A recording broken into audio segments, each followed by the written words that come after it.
What is up, everybody? Welcome to Worth the Wait MMA podcast. I'm your host, Aries, and this is the first episode of the new year, 2026, where me and the man that behind the camera is joining me for this episode. My other host for this podcast, Drew Era, is back for this breakdown. What is up, bro? Man, super late. Happy New Year, everybody. Yeah. We Paramount boys now, man. Yeah. Excited to have Drew back for this breakdown for this card in Australia going down. But we have a lot to break down. We have a lot to go over. We are coming off a exciting numbered card instead of pay-per-views. But there's a lot of stuff to talk about leading up to the fight card, the new production from Paramount Plus. So there's a lot of stuff to get to before we break down and give our thoughts on the main card of UFC 324. I do want to get your thoughts on just the overall experience of Paramount Plus, experiencing it for the first time for this numbered card last weekend. I think it was. I didn't get the whole. What I really wanted, and what I even meant to text you and ask you, because I worked through the prelims and everything, and I got over here. In the beginning of. Actually, no, I did see Allen and Silva because they had a bunch of production in the beginning. So I didn't get to see the beginning. I wanted to know if Ron Perlman was still doing the voiceover in the beginning. I didn't see any of, because I'm one of the nerds that likes I like the buildup. I miss when we used to have like storylines with fights and stuff, and it meant something. So like I like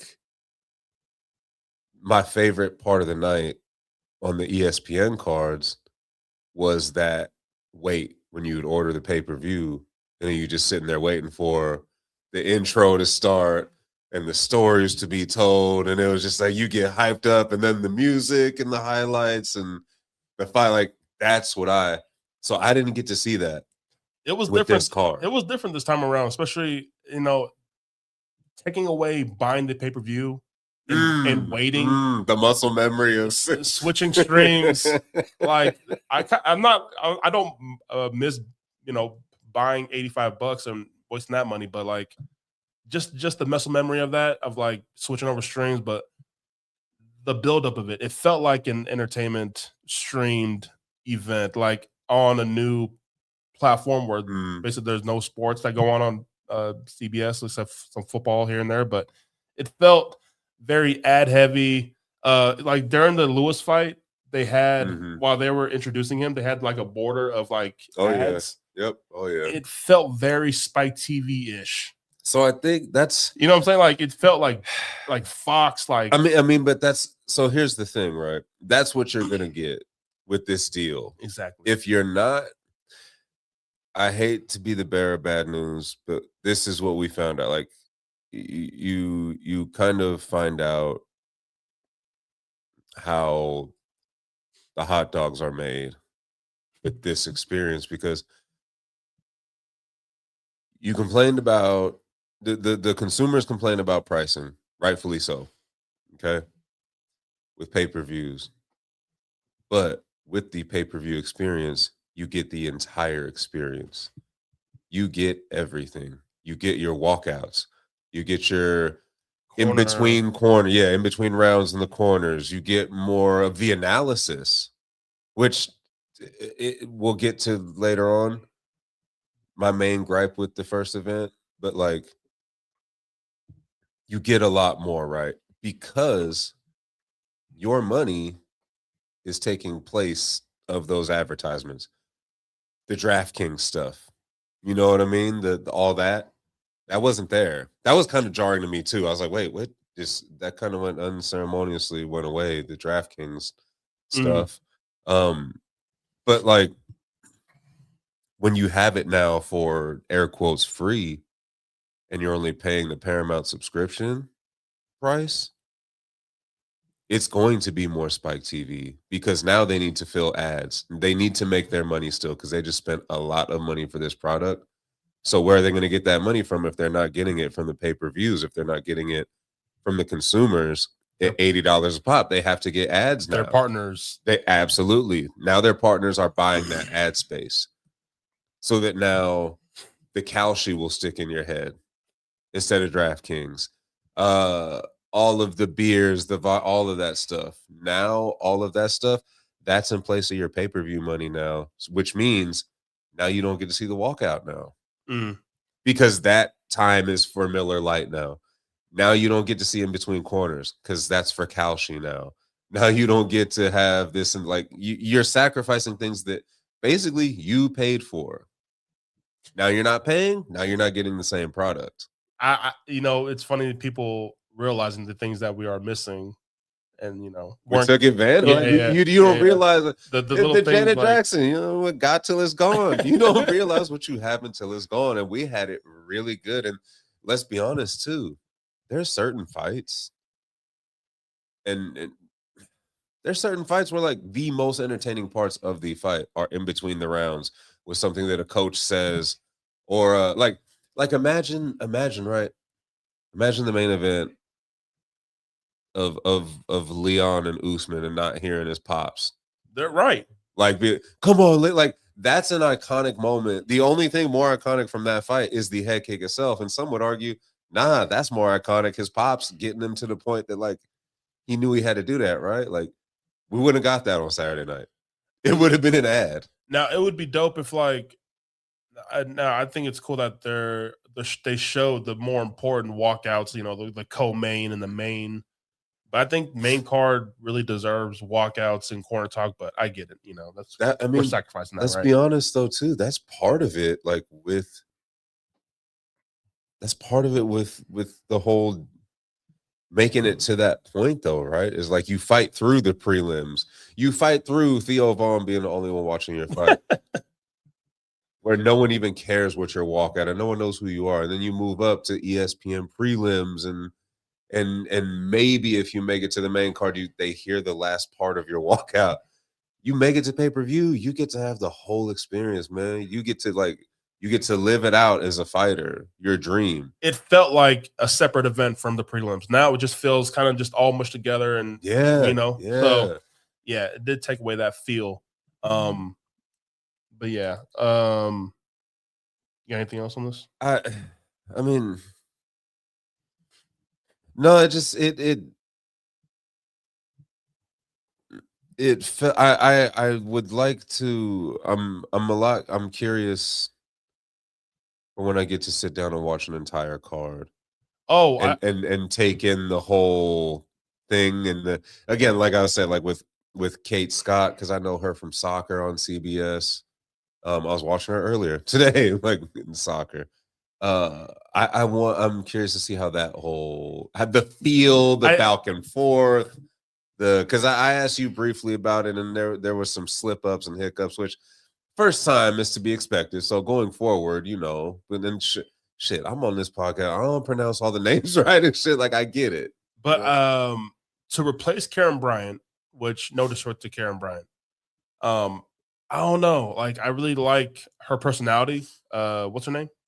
Kate Scott. Kate Scott. I like her personality. So I think it gets better. The meshing with the team. Not having Chael Sonnen on for the post show. Man. I immediately disengaged. It hurts me.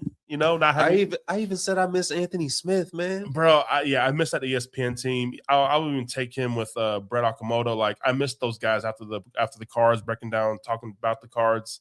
But yeah, I missed Chael. But I think that team gets better. I think Kate Scott gets better. I'm interested to see how she does moving forward. But I like the personality. I like yeah. But it didn't. It made it. I think it made it worse because the first three fights were so short of the prelims. They had a lot of time to fill, especially with fights falling out.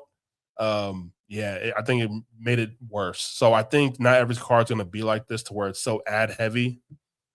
Well, so that's what I'm curious about, right? Is that we've been hearing. Okay, so we knew last week. Dana said last week that Monday is the start of planning the White House card. Part of that planning, I've heard, is the whole like There's no crowd. There's no this. There's no. It's going to be very Apex-ish. It feels like. I feel like that card is going to be an absolute flop. Like as far as like, because if you're going to have these huge, he said there's going to be a 1-of-1 type of fight as the main event. Exactly. But like, why wouldn't you want that in the fight capital of the world? Why are you're gonna nut hug so tough that you're gonna give that to the White House and not give those fighters that I forget who it was that said that a couple months ago that they asked about fighting in the White House and he was like, I want to fight at the White House. He's like, I want fans. Like I want yeah, I remember that. A 1-of-1 fight, doesn't that deserve 50,000 people?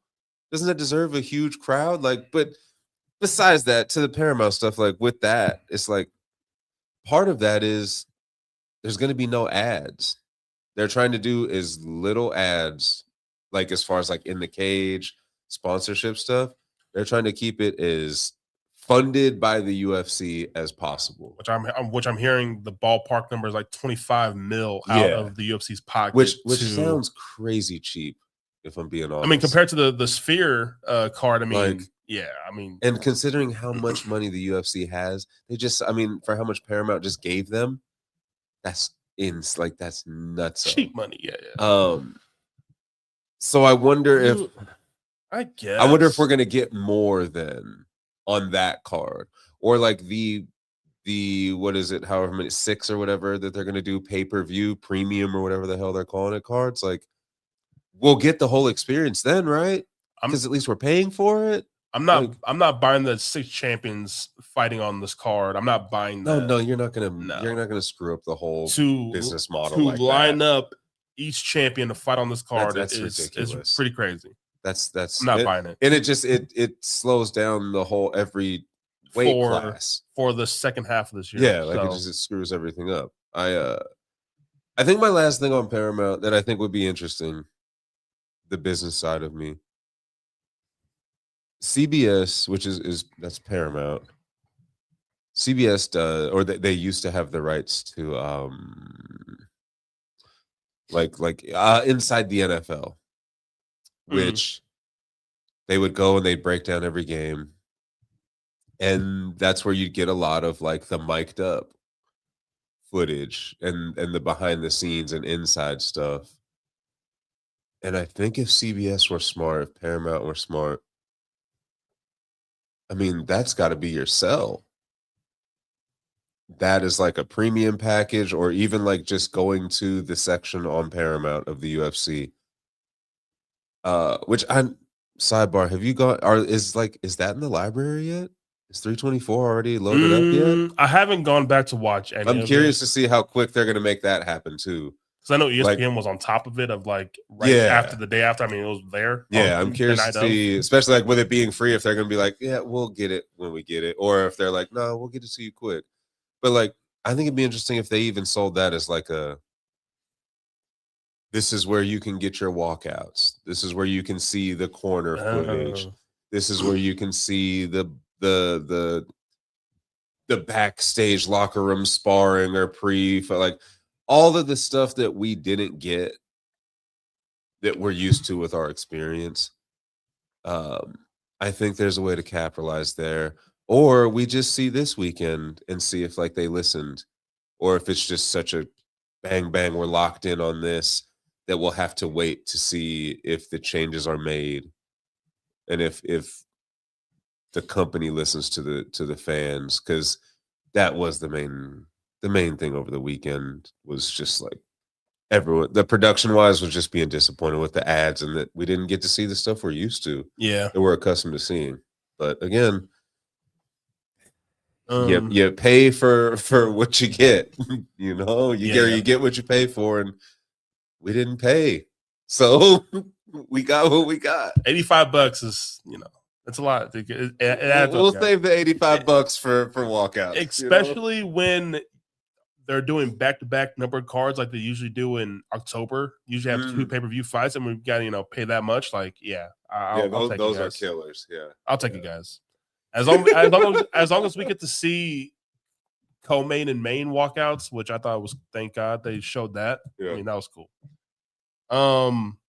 Yeah, before we get into UFC 324, I just want to say some stuff. You know, UFC did add, or Dana did add, a new bonus structure for the fighters.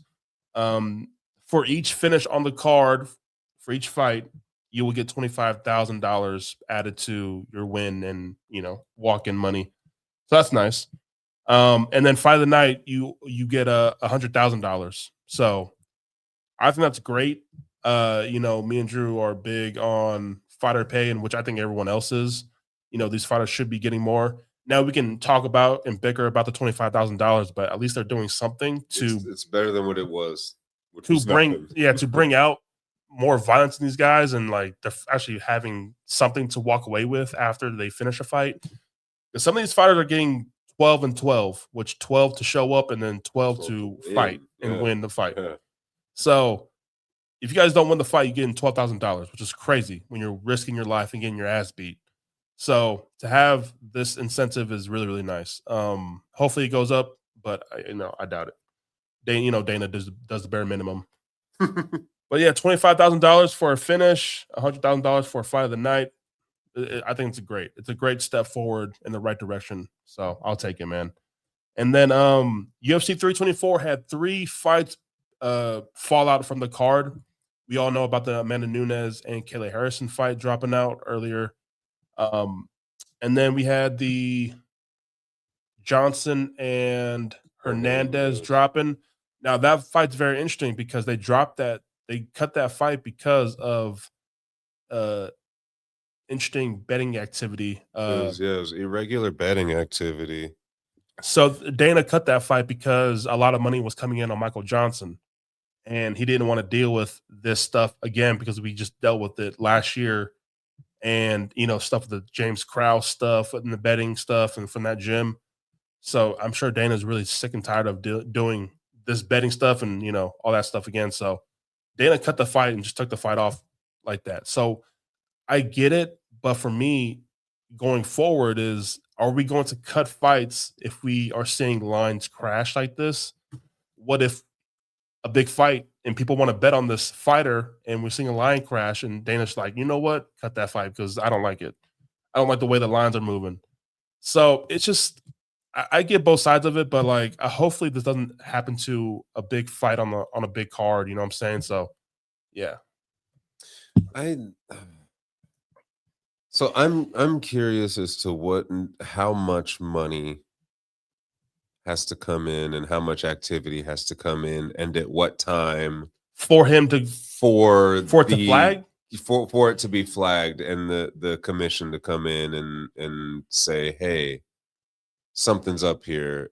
And it sucks that. So, all right, my question too is to like how you asked, or how you mentioned, you hope it doesn't happen to a big fight. So like Drake loves to bet big numbers on stuff. Like if it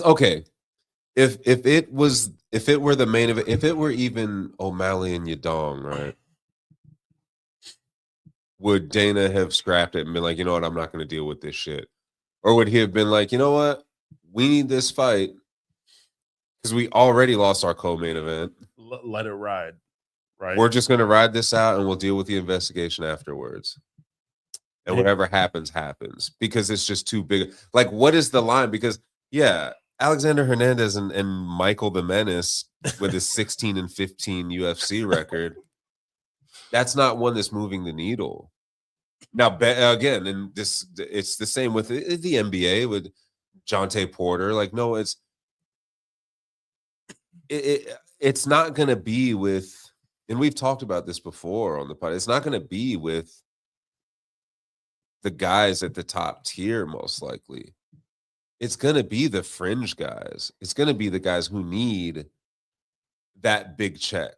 It's going to be the guys who need the big payout, who are more under the radar, who aren't main eventers, who aren't co-main eventers, who aren't even main carders. Guys that are making that 12 and 12. They're like, yo, somebody comes to you, hey, we could throw 6 figures your way. This is all we need from you. let a little information come out of your camp. So at least when you do lose on Saturday, you already have the built-in excuse. Right. Like big John Jones ain't doing that. IMG ain't doing that. Islam's not letting that happen. You know, like it's just, and I don't know if that was part of it from Dana, is that he had people telling him like, hey man, yeah, there's been leaks this week. Like we're not even gonna bother with it. We'll find out, I guess, in the next couple days. If all of a sudden Alexander Hernandez is released, if that tweet comes up, fighter removed, like, oh no. We'll know better, but like I wouldn't be surprised if this were a thing going forward. I think the number would have to be so astronomical for it to affect that caliber of fighters. You're going to see it more in the lower end, prelimish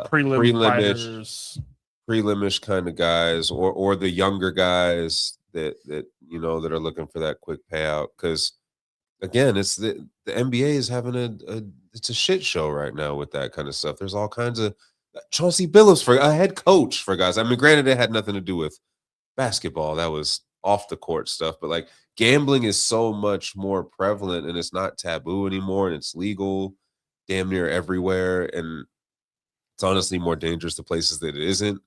Oh yeah, I mean they're finding, because then it's the Wild West. So yeah, I don't think this is going anywhere. I think the numbers are going to keep on.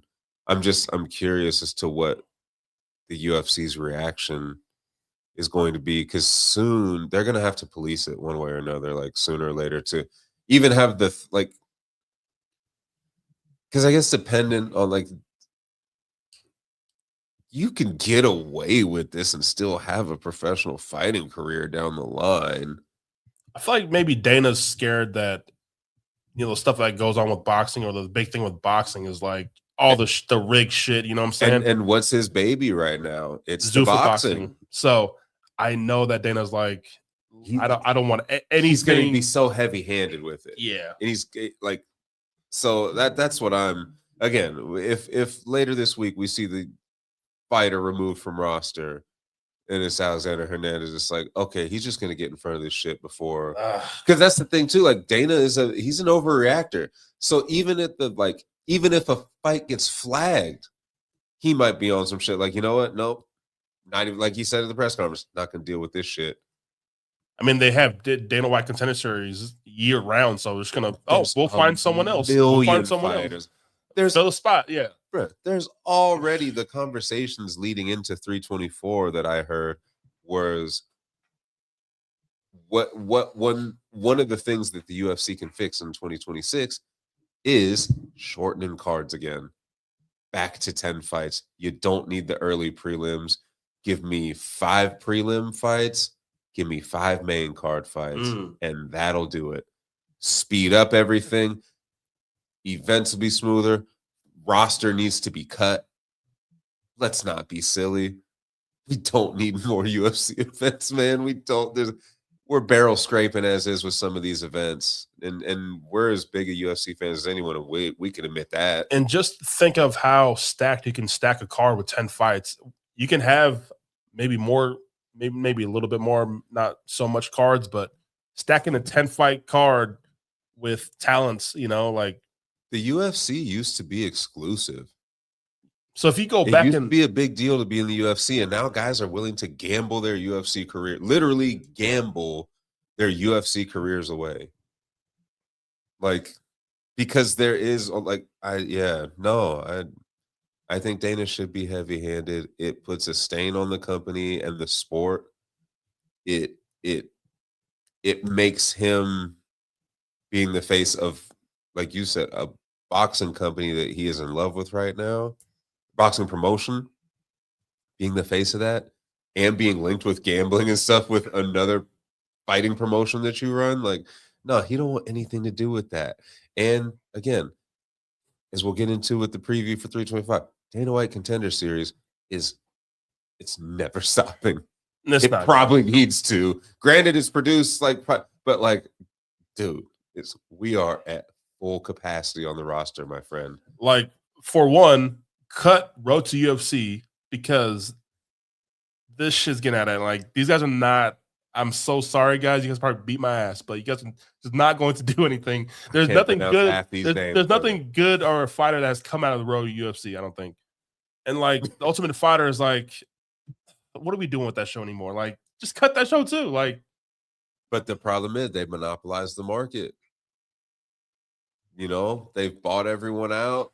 Everyone else shut down. No one it's just it's a monster in this MMA world. It's the NFL. Yeah. It's the NBA. You can go overseas and you can play, but you're not going to have the notoriety, the money, all that. You might be a local legend, but it's not the same as going and being a star playing in Denmark isn't the same as being the fucking 10th man on the bench in the NBA. It's not. And that's why people complain about fighters who stay in the UFC because they're not getting paid much. That's why people go to the UFC, is to get that fame and, boost their name. And that's where they're getting paid the most. Yes. Even though PFL may pay you $1 million for winning a fight, like, imagine what their contract says for a fight or something, you know what I'm saying? Or prelim fighters for that company. They're probably getting shit, bro.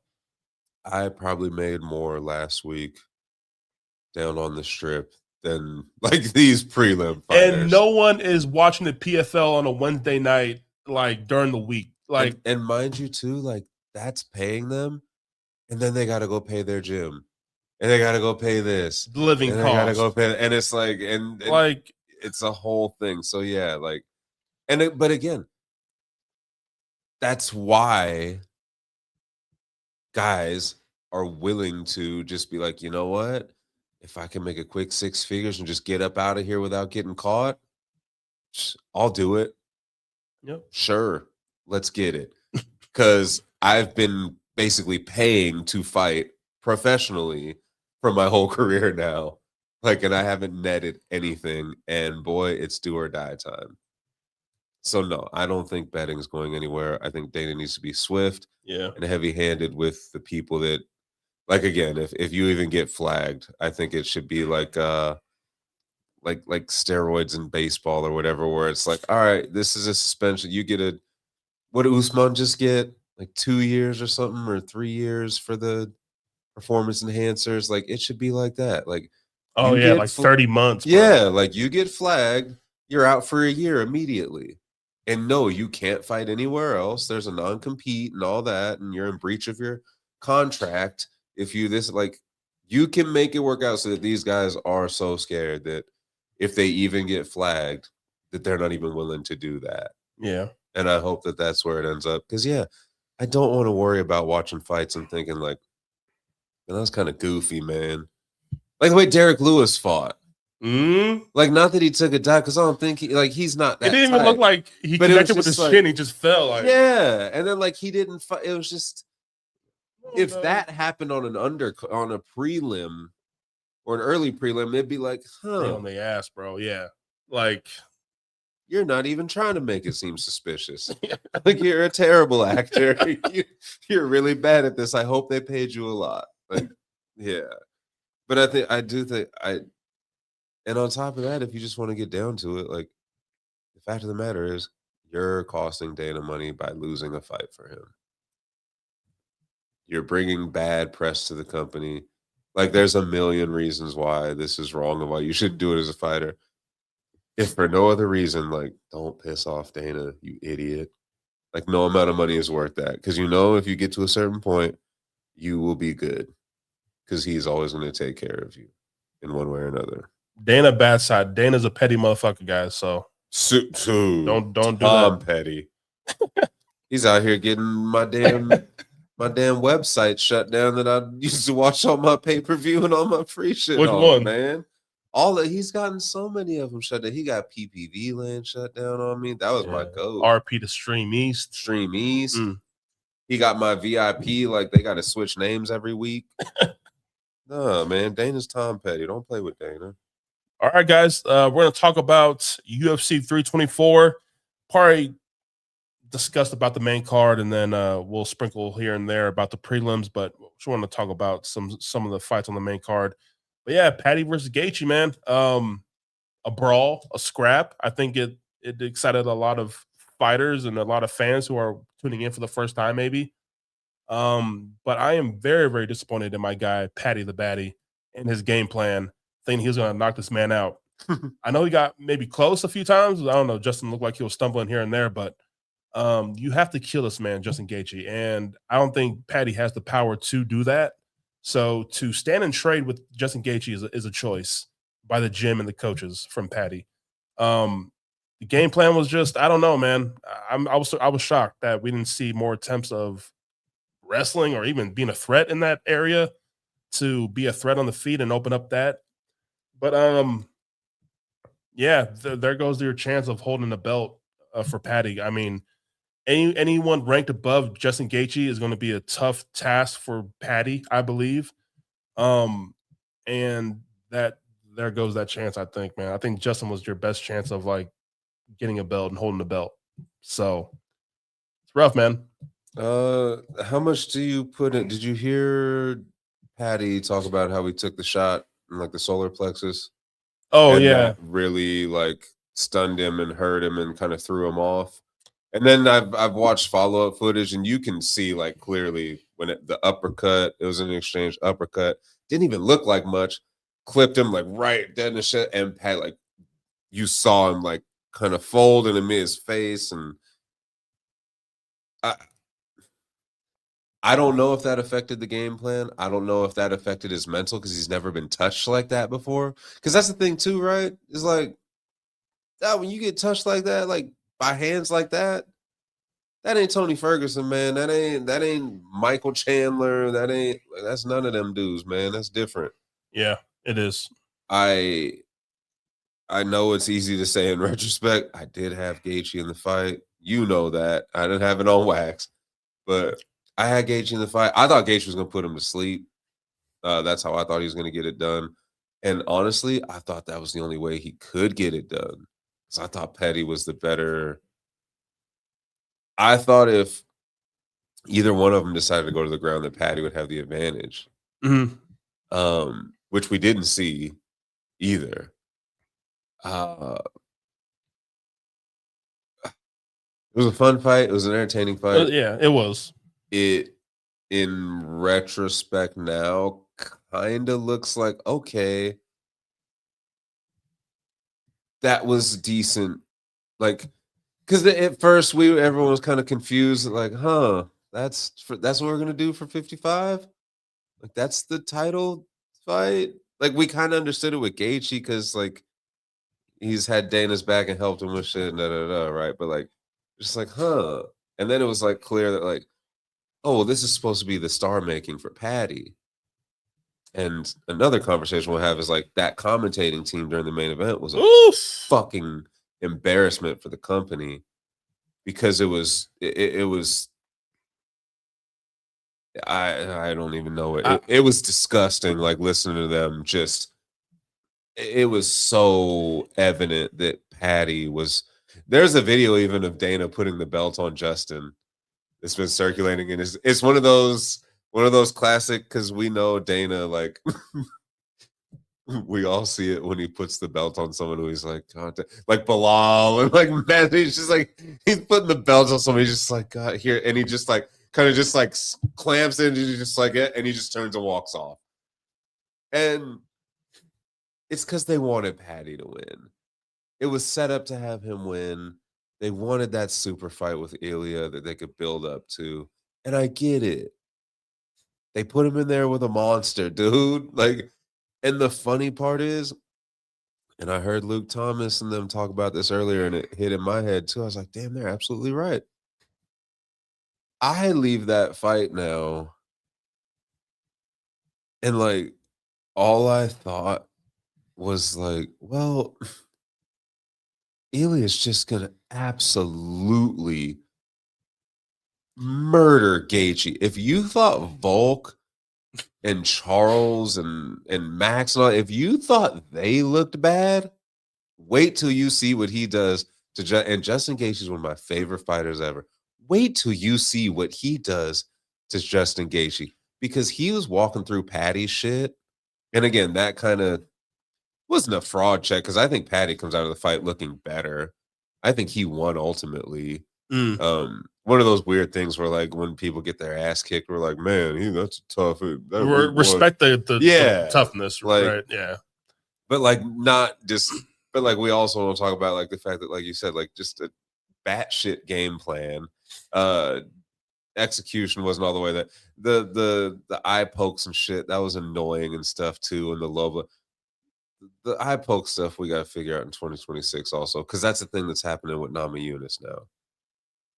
That Rose, apparently her eyelid got cut by Natalia Silva, and now she's got to have surgery, and Tom Aspinall part 2 apparently, and all this shit, right? I'm tired of the excuses with the eye pokes. We got to figure that out. But like, I came out of that fight at the end of it, and you realize like neither of these guys they're not at the level at 55. No. Gaethje's best days are so far behind him. This was just a good matchup for him. As far as like Paddy deciding, like, yeah, I'll just stand and bang with you instead of following the smart game plan.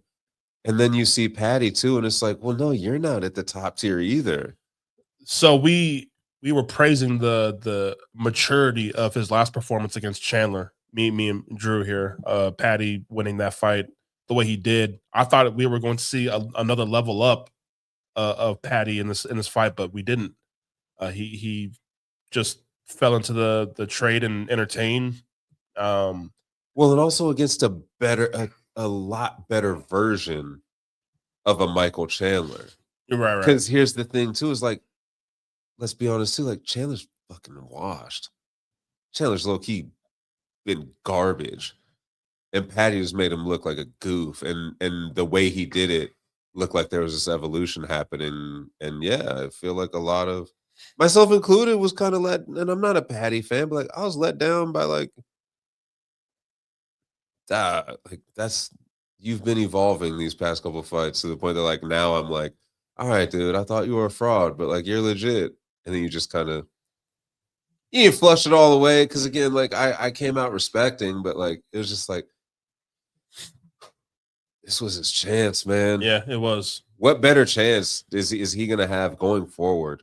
Stylistic matchup wise and just talent, like quality of opponent. Yeah, because it's only gonna. That's what I mean. It's like gonna be tough. The people that are ranked ahead of them. Yeah, dog. Everyone is. Are you picking Paddy over Max? No. Charles? That's what I'm saying, Armin? Maybe Armin, but I doubt it, because Armin will just take him down and fuck his ass up on the ground. And you're damn sure ain't taking Ilya. So there it is. There it is, guys. We might have just seen the maybe the peak.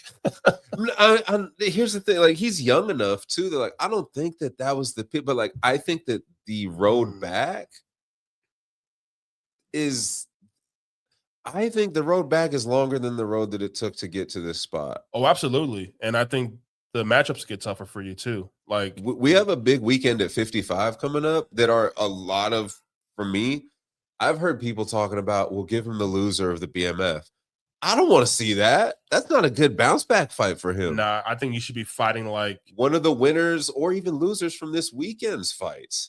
Or to go deeper into the rankings and like, I don't know, start. You trying to drop him back to like 15, like a 13 to 15 range? Maybe like 12, 10, maybe. Maybe it's that's Fiziev. I don't know what the rankings are looking like right now. Well, I'm saying that's what I mean. Like this weekend, we have true Fiziev and stuff like. But that's what I don't. But man, I don't. Because I think the UFC did such a good job of name picking and matching him with some terrible talent. We talked about this on the pod plenty, that they have done the perfect job of with building name recognition, matchmaking, a little bit of help from judges in one of the fights, and like and the seeming progression of like, oh, and King Green, that's still a name enough, and he switched his name and it's King Green now, not Bobby, but he's got a name and a record and names on his resume, and Tony Ferguson, Michael Chandler, because he's going to fight McGregor, and he was and it's like, yeah, they did a great job, but now let's hit reset on it. Please don't throw him in there with the loser of BMF. That'd be don't do that. Yeah, he does need to. Here, real quick. We love this one. So, like you said, 12 to 15. Ruffy's 14, right? Oh, if he wins this weekend, 9. Would you throw him in there? Would you like a Ruffy and Paddy fight? You're low key killing off like potentially killing off. Nah. Manuel Torres. That might be the one actually. Benny's at 11. I don't want to see that. That's nothing. Why do I feel that that's the move that UFC is going to take? My God! Give you the oldest man in the class. Here you go. Here's Benny Dariush, bro. You know who I would like to see actually? Money Moicano. I would love Paddy to beat the dog shit out of Money Moicano. And they'll talk. They'll sell. He's number 10. Okay, so it's still a top 10 name. But then you got. I like that two guys who are on the card this weekend, BSD and Fiziev. You have Gamrot, that does nothing. Another guy who it's criminal that he's the 6th ranked, Dan Hooker. There's the personal thing building there now. And I think maybe that might be if Dan Hooker can win this weekend, he's going to get on. He's been talking about it since after the fight anyways. Yeah. And how shite Paddy looked and all that. Like, that could be something too. Because I think Paddy would smoke Dan Hooker. Spoiler alert. We're good on the Hangman nowadays. Yeah. He's more talk than action. The more tattoos this man puts on his body, the level is just like I feel like Dan Hooker's more just like defending takedowns now. The more ink that goes in, the more power comes out of him. He's sacrificing power for ink. So yeah, but I mean, again, I leave that fight just like knowing like, oh yeah, this is Ilya's division for as long as he wants it to be, and because now neither of these guys are. Now Armin's talking about going down to 145 since he's not going to fight for a belt like at 155. But the way this man's eating, Armin ain't making 45. The way this man's eating, I'm like, I don't know if he could do that, bro. You ain't making 45, bro. You can't even make 55. Armin has said that him and his team have talked out the numbers. I don't know if he's talking about weight, but like we can get down to 145. I'm like, I guess so, dude. But holy shit, dude. Armin at 45. Him versus Diego Lopes would be insane. Him versus Mofsar would be like the battle of the physique. They could just have a bodybuilder. Who can cut weight the best, bro? But that's the talk right now. If he doesn't get a title fight, Armin's talking about going down a weight class. He's not getting a title fight. No, you're still on the shit list, bro. So sorry. 2026, he's not fighting for a title, and that's nuts. He's gonna have to hold a belt in another division to even talk about getting back with 155. And so, yeah, man, I do walk away from that fight saying Ilya smokes both of these guys, and just the gap is wide. It's so wide. Like so. And that's a fight too that if either of those guys went in with Ilya and like executed that game plan, that fight would be over in 18 seconds. Give me the money on within 2 minutes. Under whatever the round total is. So yeah, that's what we're looking at, man. Co-main Sugar Show is back, and he looked good. I think Song is a tough opponent. Did he look good? I think he's a tough opponent. I think he fought a tough opponent. He did. I think he looked good for who he was fighting against. That's I like that. Who he was fighting against, I think he looked good. Because those rounds were close. Yes. But 29-28, Sugar Show gets it done. I'm still kind of not fully back on Sugar Show, but I did question his motivation going into this fight. That's why I didn't pick Sean to win this fight. But he seemed motivated, man. He seemed like he really cared and really, really wanted this win. So it's good to see him motivated again. I'll say that. But again, Merab is still it's still gonna be a freaking problem for you, dude. So I don't know. But that's again, and this is. I wish we could have. And the Jan, I think Jan give him the shit work too. No offense to 325, but like I really wanted to be on the pod last week instead because this is exactly why we need walkouts. The second that camera hit him in the walkouts, oh my god, I knew it was a wrap. I said it out loud. I said, "No, he's back." Yeah, you could tell he missed the shit. Oof, that walkout. He said it after the fight. It seems like he is. So I understand why the concern about his mental comes in, especially coming off of his losses, coming off of the time away, and coming off the fact that he's saying too, like, yeah, I only have X amount of fights left in me. So yeah. I need these money fights. There's a lot of question marks. I just like, it's because here's one of the things with sports that is, it's an old adage in sports is that, especially with fighting, right? It's fighting in football is what I've heard it with the most. The split second that you even think about retirement, it's over. Because your head is already started to go somewhere else, right? Yeah. Who knows what your heart is doing? So, like, that's totally understandable. After seeing that, maybe it's more like, okay, no, much like Armin, it's like, no, I have a plan. Yeah, I might be thinking about this, but I have a plan on how I want to do it and how I'm going to get it done and how I'm going to leave this bitch. Mm-hmm. He looked hungry. I listened to a little bit of him with Awani on Monday. He is happy with his performance. He actually was talking about how when he watches it back, he's like, I wish I would have let my hands go more. That was my thing. I was just like, well, because it was a fun fight. It was a fun fight. It was. I would have liked to see Song get in on him more. I would have but it was a good fight by O'Malley. He seemed comfortable. He seemed happy. He seemed. I don't know if it's safe or smart. A little bit of both. Good game plan, which they usually have. I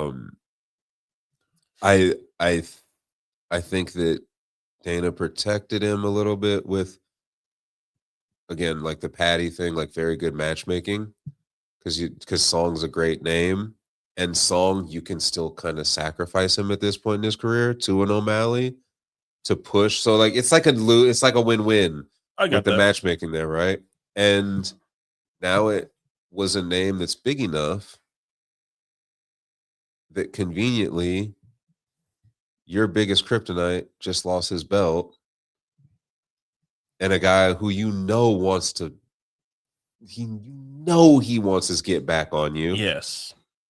So of course after the fight you're gonna be like, yeah, what's up, Jan? Let's get it in. Like, because you can just jump over Merab at this point now. And he threw Merab in the comments as well, like, or if they run it back with Merab or whatever. Sean O'Malley is absolutely waiting it out and fighting one of those two for the belt next, whether it's Jan or whether it's Merab. He's fighting one of them. I like his odds against, I guess, Jan better. Oh, yeah. But also like the Jan that we just watched. Yeah. Absolutely dominate. Merab, like, how can I pick against that too, though? But I was impressed enough. I was impressed more so with the fact that he just came back ready and that he missed it and that he's excited, and it's like he seems reinvigorated to finish out however many fights left that he wants to fight. And again, I'd be shocked if it were anything but a championship fight next for him. I think timeline's kind of fit too. Perfectly. Yeah. Perfect. So, because Merab, like, let's be honest too, nigga, sit down. Like we said, calm the fuck down for a little bit. Just rest, bro. Rest. Please, just, again, we could go out to Blue Diamond right now. He's probably running up the fucking just hill. Rest. Right? Just chill out, bro. We can get into Waldo Cortes-Acosta knocking out Derek Lewis. You were 1,000% correct on that one. Easiest call on the card. I don't know how many times Derek Lewis is going to trick you guys, but I don't know, guys. You got to get off the train sometime soon because I got off that train and it feels nice. But I don't know how much played into me and Drew predicting that Salsa Boy is going to hold that belt at the end of this year. So I need this to happen. So Salsa Boy, baby. I mean, can we please get with his management team, his coaching staff, whoever, and be like, yo, my nigga, why are you calling out Curtis Blaze after the fight? What? Ridiculous call out, bro. What the hell are you doing? Me? Curtis, huh? Curtis Blaze was probably sitting there like, wait, what? Like somebody pushed him and was like, hey, Curtis, they talking about you, bro. And he's like, wait, what? What? This man forgot who carries the belt right now. This man forgot. He's like, oh shit. Wait. Oh. What?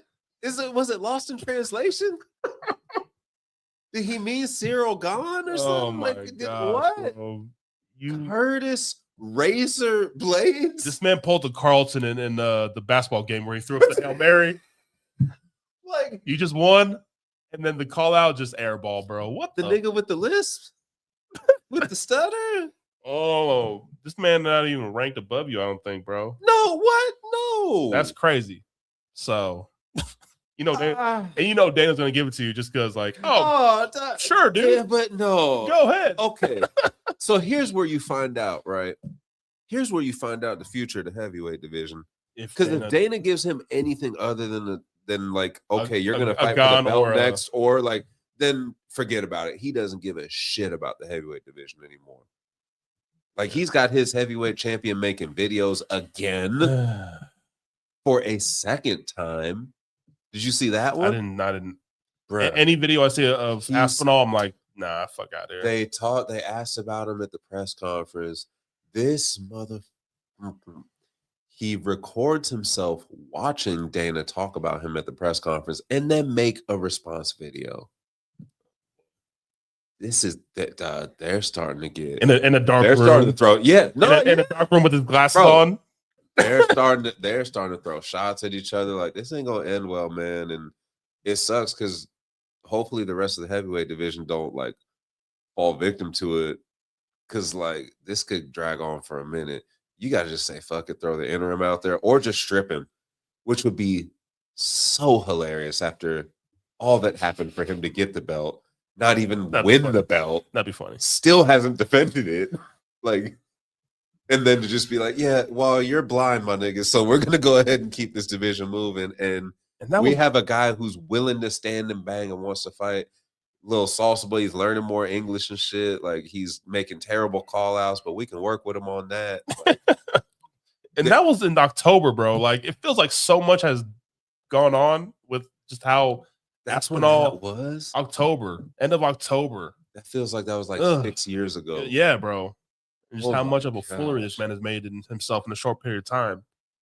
But hopefully, so yeah, it'd be crazy to strip him if he's, with this short amount of time. But if he's not ready, if he's not going to be ready for a while, then yeah, strip him. But and that's exactly it. It's like okay, so and it's crazy.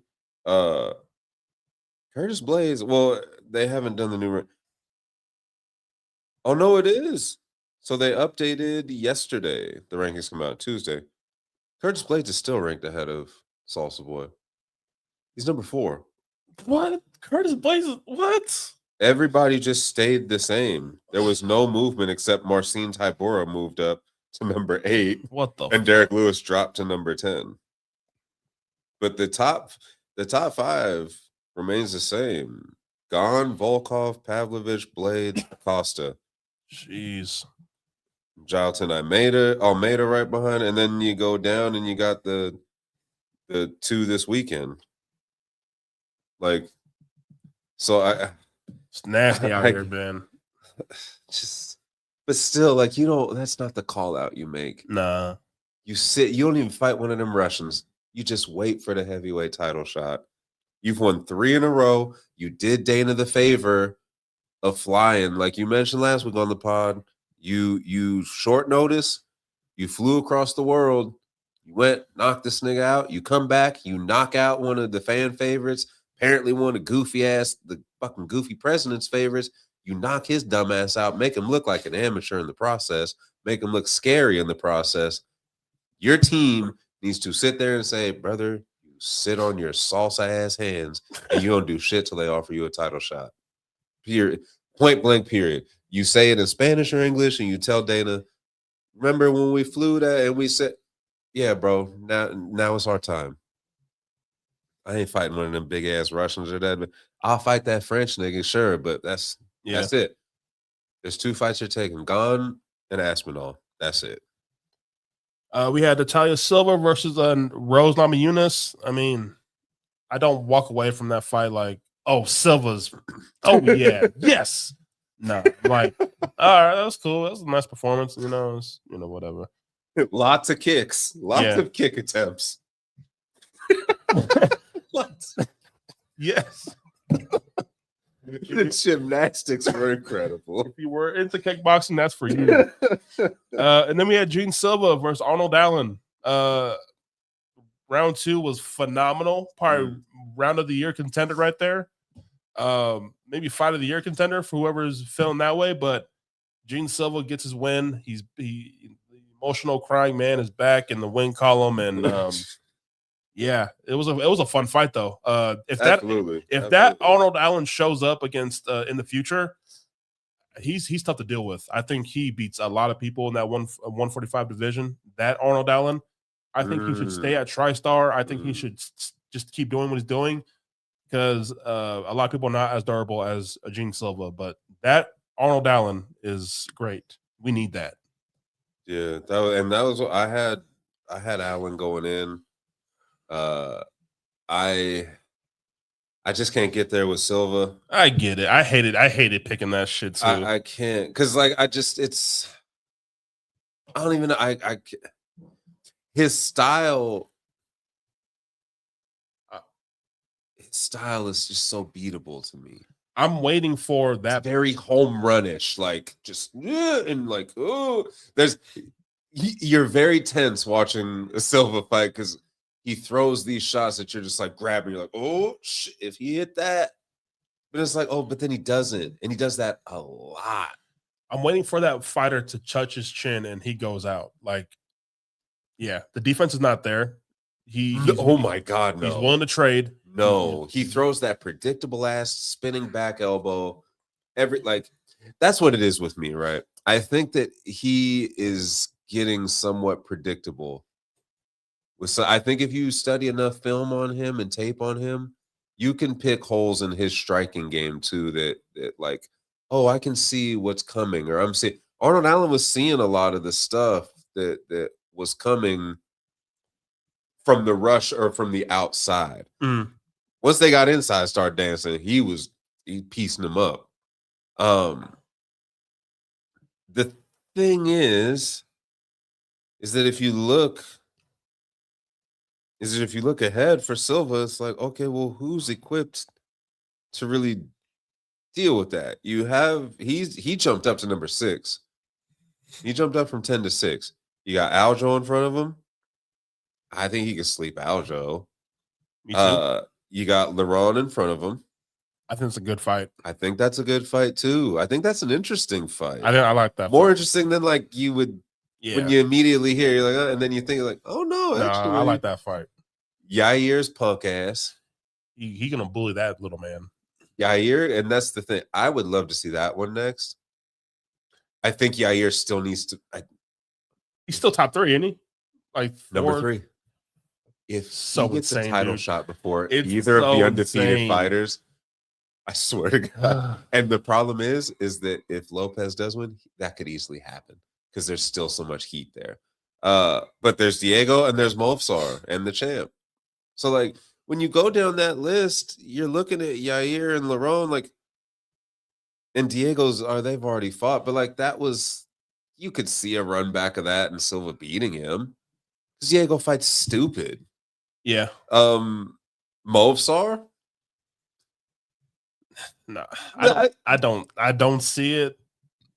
I don't see it personally.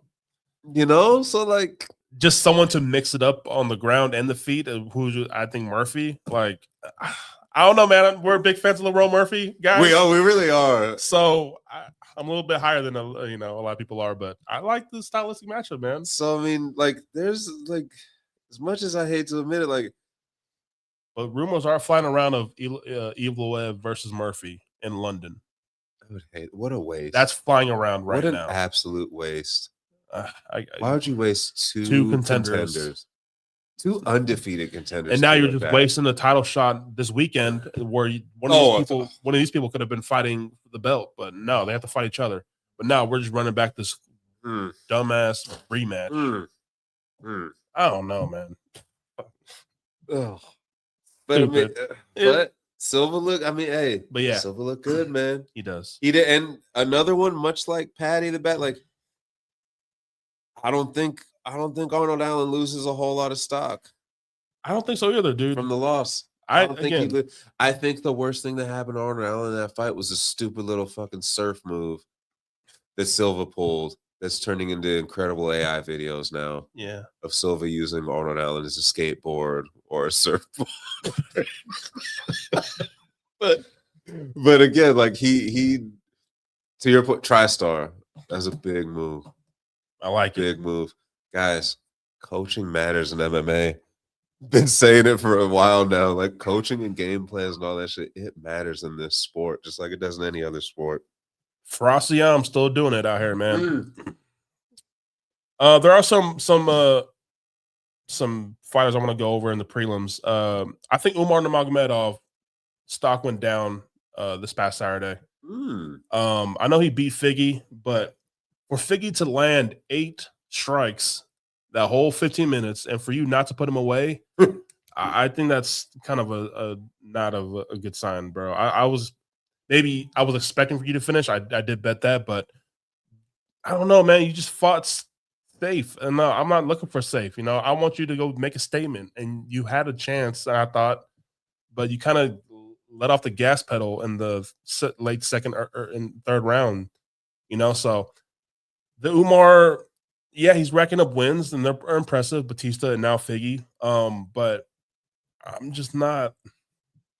I don't know. Maybe not that heavy in favoriting Umar to even touch a belt right now, man. So because I think Jan, just the more I see Umar fight, I think Jan handles Umar.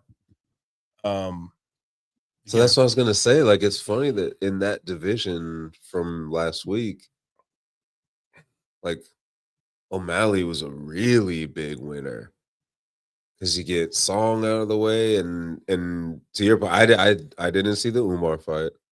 All I saw is that Figgy came in mad overweight, and that's the thing, overweight, and Figgy was fighting very timid. He was very shy, as you said. He landed 8 strikes, and I was expecting for Umar to put a stamp on that. He's looked really bad at 35 his last couple fights too, Figgy. Like in the beginning, it looked like, oh wow, like he's taking, and he's looked really shitty. Yeah, his last couple fights at 35, and he's like posting videos of him on the beach during like almost closer to fight week. He's chilling. He's chilling. Just like, damn, the paycheck must be good, man. You must be getting paid nicely, bro. That fool was chilling now. So for you to say like Umar didn't, for you to 8 strikes and you didn't put that man away, who's despite the weight much smaller than you, who's fighting a weight class up, if we're being honest, and just what, a year ago you were the guy. Yeah. You picked him to beat Marab. Exactly a year ago. Like I'm just not. And in a win over a former champion, not in that division, but a former champion, a future Hall of Famer, and a solid fighter for you, who's one of his biggest supporters, to come out and feel disappointed in that. Just not seeing it. Like, I don't know. I wanted a statement win. I didn't get that. And I think that version of Jan who beat Marab beats him. I think Marab still beats him. That's what I'm saying. Like he's actually still ranked ahead of O'Malley too. Not surprised. But that And it's crazy. His only loss is Merab for the belt, but it's like, what now? Because that's a Division II that really needs somebody gotta come break everything up, because it's just going to be the same rotation of those 4 to 5 fighters getting stagnant up at there the top, from Sandhagen, O'Malley, Umar, Merab, Yan. It's just going to be that same cycle of guys fighting each other second times, third times, all this stuff. And Sahabi coming to save it. Song is still, Yeah. Isn't it? Peyton Talbot, baby. Talbot, there you go. I can't wait to see what kind of year he has, man. Like, here we go. Gutierrez looks human with his fight, not getting his finish. Can I ask you something? I heard a guy break down Gauthier, right? And he said he throws incredible hooks and uppercuts, right? And he is the classic, if you can make it through the first minute to the first round, the fight is there to be won the rest of the way. Wow. Because he really empties everything out in that first round. And if he doesn't get you there, the durability issues start to kind of show themselves. The gas tank, the technique, it's just the matter of he hasn't fought anyone who knows how or can take advantage of it yet. And that when he does, there's potential for him to, if he doesn't clean everything up and work on because he's massive, that it will catch up to him very quick and he will get exposed very quick. I'm interested to see him against a wrestler and a grappler, to see how he handles his cardio and how he manages his cardio with the wrestler.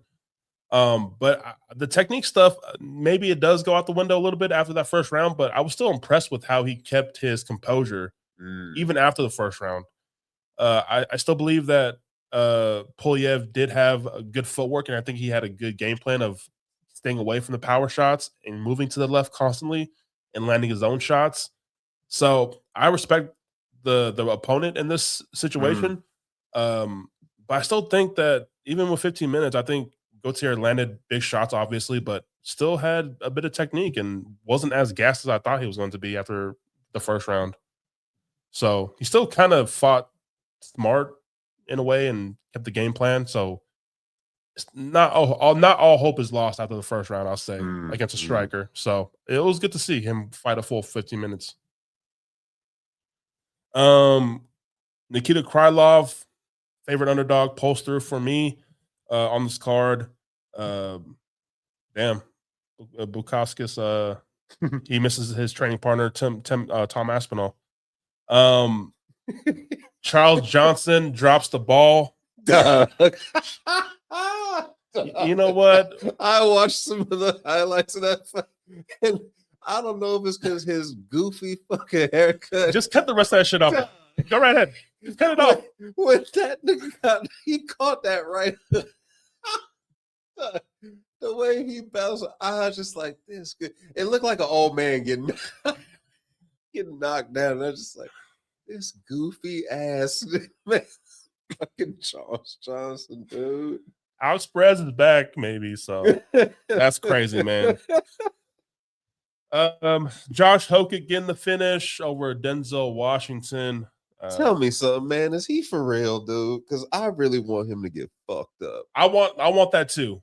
Like, I want him, but I want him to feel himself even more than he already does, if that's possible. In this division and how just not good it is. Nah, he can shoot up real quick, bro. He might be top 5 by the end of the year, dude. Like, I'm not even like it's crazy out here in the heavyweight division right now. I don't like this dude, man. But his post-fight talk, dude, that's what I'm saying. Like the N-word, please. Come on, man. Like, get this guy. Somebody fuck this dude up, bro. Please. And then Miller getting the finish over Fugit. Yeah, that was a good UFC debut. The boxing of Ty Miller is impressive, so I'm looking forward to the young guy in the future, man. But yeah, that was 324. I think it was a good card. Started off strong with some finishes, and yeah. So let's just jump right into UFC 325. Guys, for the early prelims, we have UFC or Road to UFC finales for this card. So a lot of lower talent trying to get a contract for the UFC. So we have 4 fights. We'll just breeze through these and then we'll get to the card. So all right. So we got UFC 325. We got the early prelims, which again are going to be those road to the UFC fights. Which they do have betting lines on. I saw that for these fights. The finding records is a bit interesting with some of these guys because the UFC likes to just label everyone as 2-0 because they've only fought twice technically in the UFC. But we open up with the road to UFC in the flyweight division. And again, bear with me on some of these names. We have 11-1. We might have to go nicknames. I don't know, bro. Aaron Tauzamup Tau versus 9-1, the Steppe Warrior, Namzri Batbayar. Batbayar is the -135 favorite. So Batbayar, I think this fight is going to be really, really exciting. Actually, just watching tape on both of these guys, I think this fight's going to be really, really fun.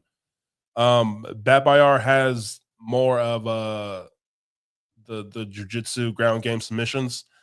He is really nice when he steps in and kind of lets his hand go. He's really quick with his straight shots. But Tao, bro, you see this tattoo around his face? Like I did see that, bro. But I think this guy just has the power. He's more of a heavy hitter. Carries the power in his hands.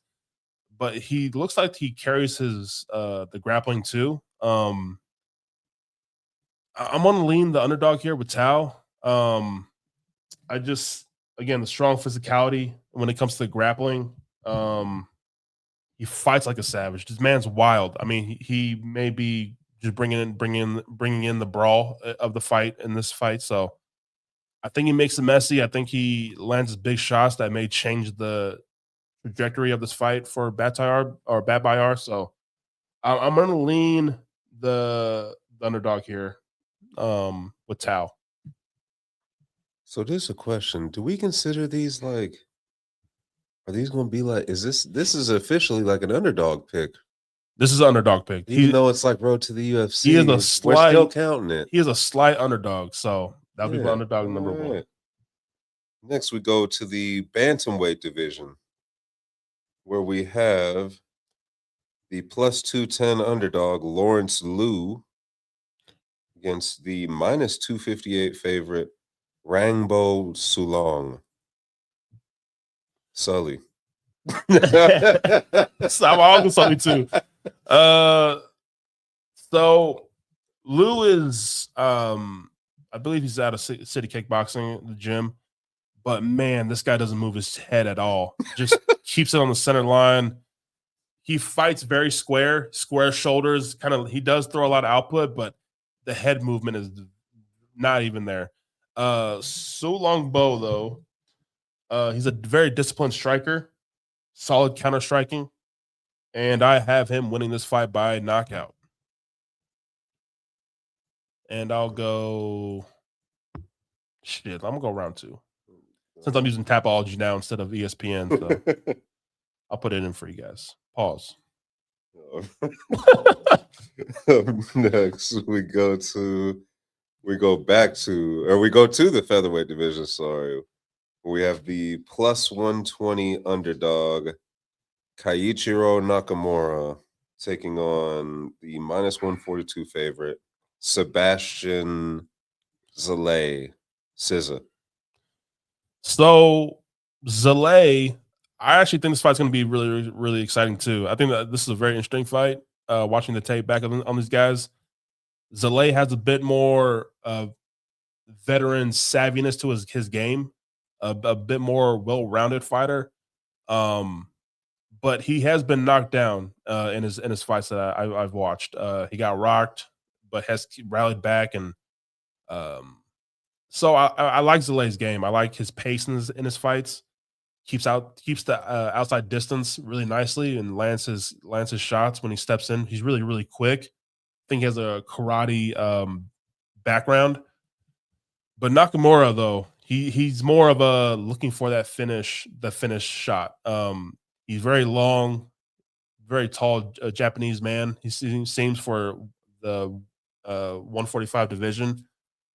But people are saying that he has a very Conor McGregor-esque striking.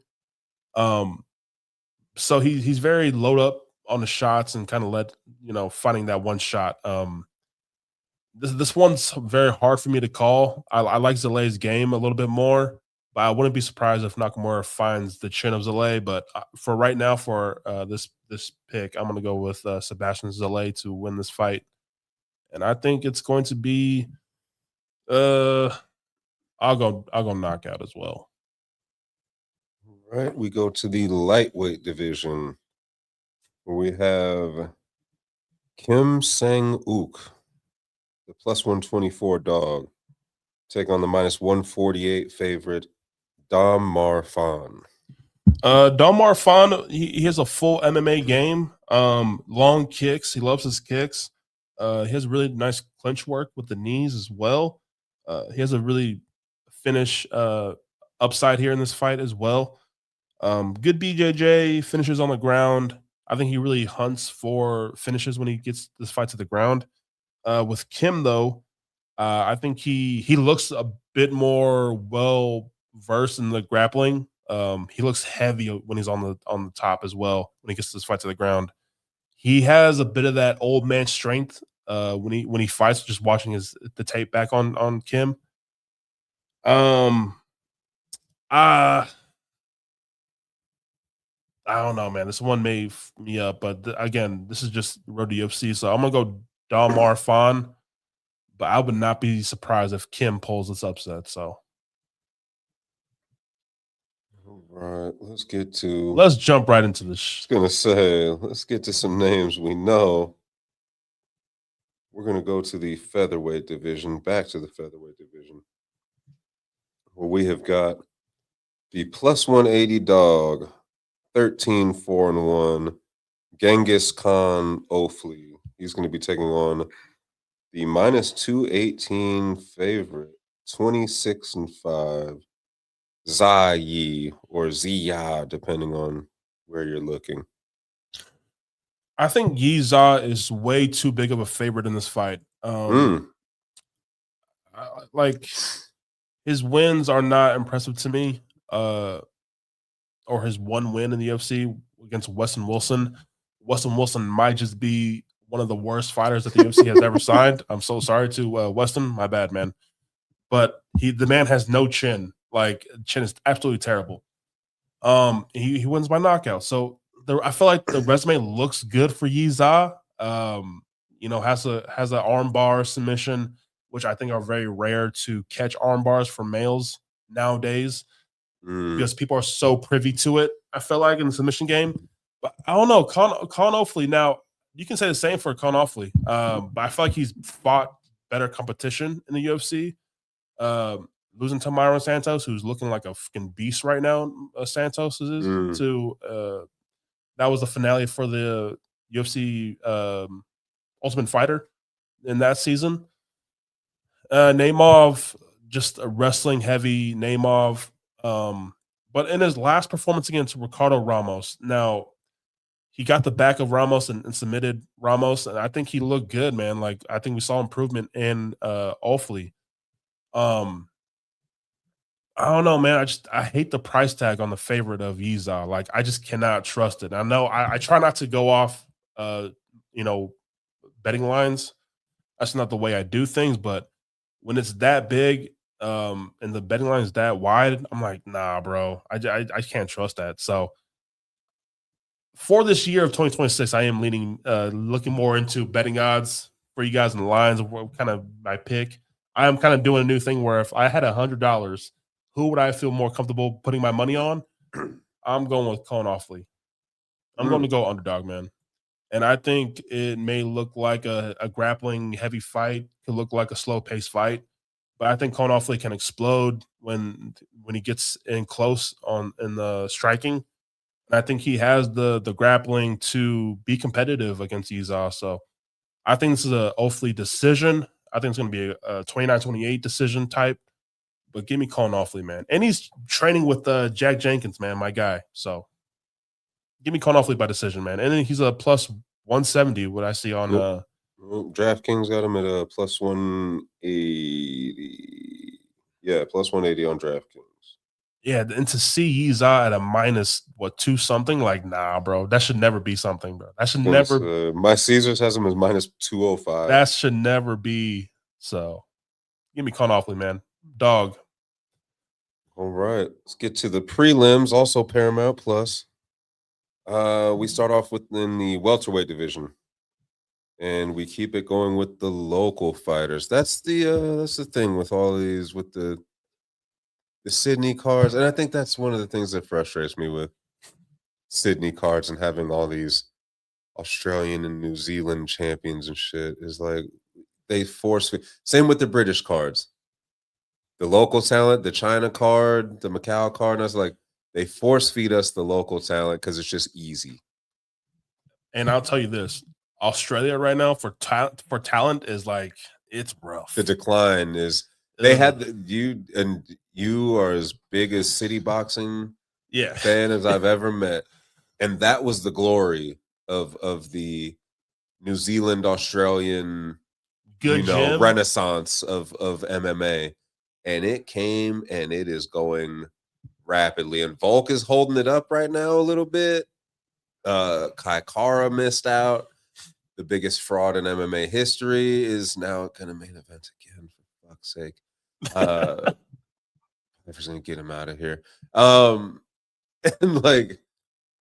it could come to an end now with Volk on Saturday. Who knows? But like, we kick off the prelims with, we're gonna get to a lot of the local talent here, guys. We start off in the welterweight division, where we have the minus 135 favorite, 8-1, the captain Jonathan Micallef. He's going to be taking on the Welsh gangster, 12-3, Elliott, who's coming in as the plus 114 dog. Yeah, I'm trying not to let Elliott's last performance, get in my prediction weights a lot more than it is. But it's hard, like, I predicted him to win, obviously, Elliott in his last fight. But he just got out grappled and he looked bad. Like, it's almost like, what the hell happened over in his training camp?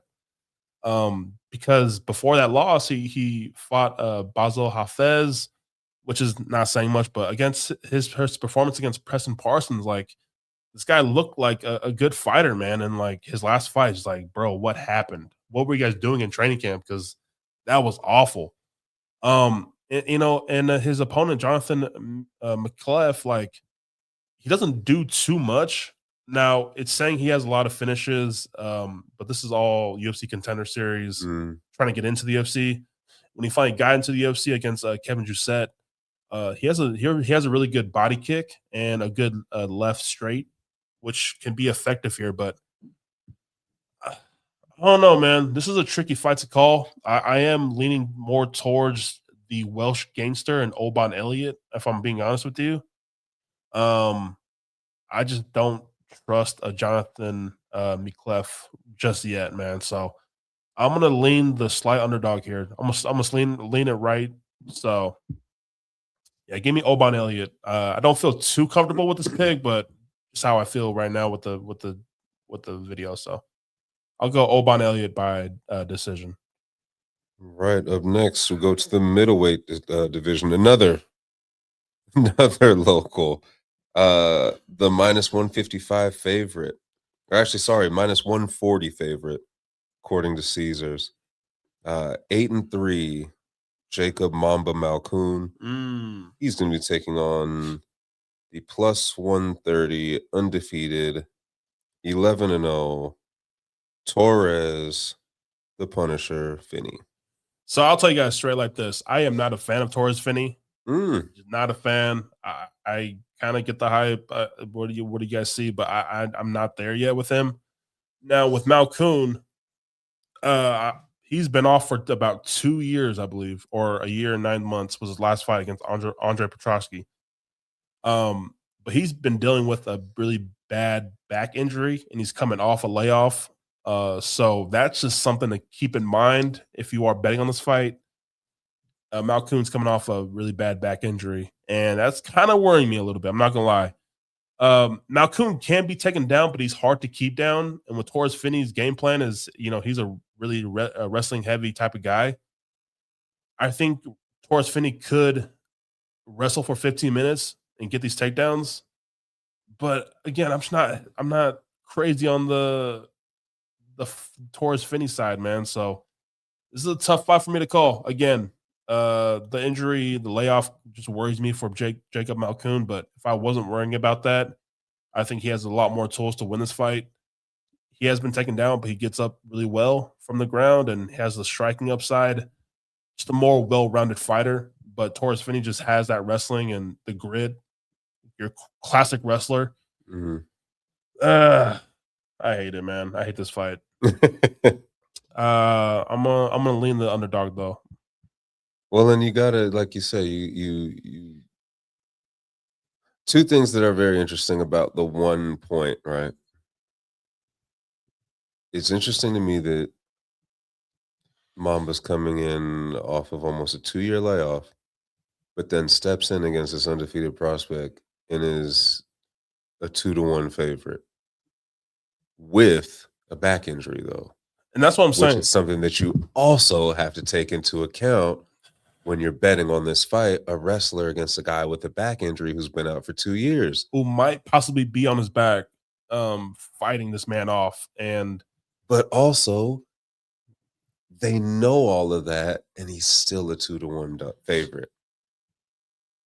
So that's why when you say, when you were talking earlier about you taking into account the numbers and the lines, that just makes me curious. It's like, well, what's happening here?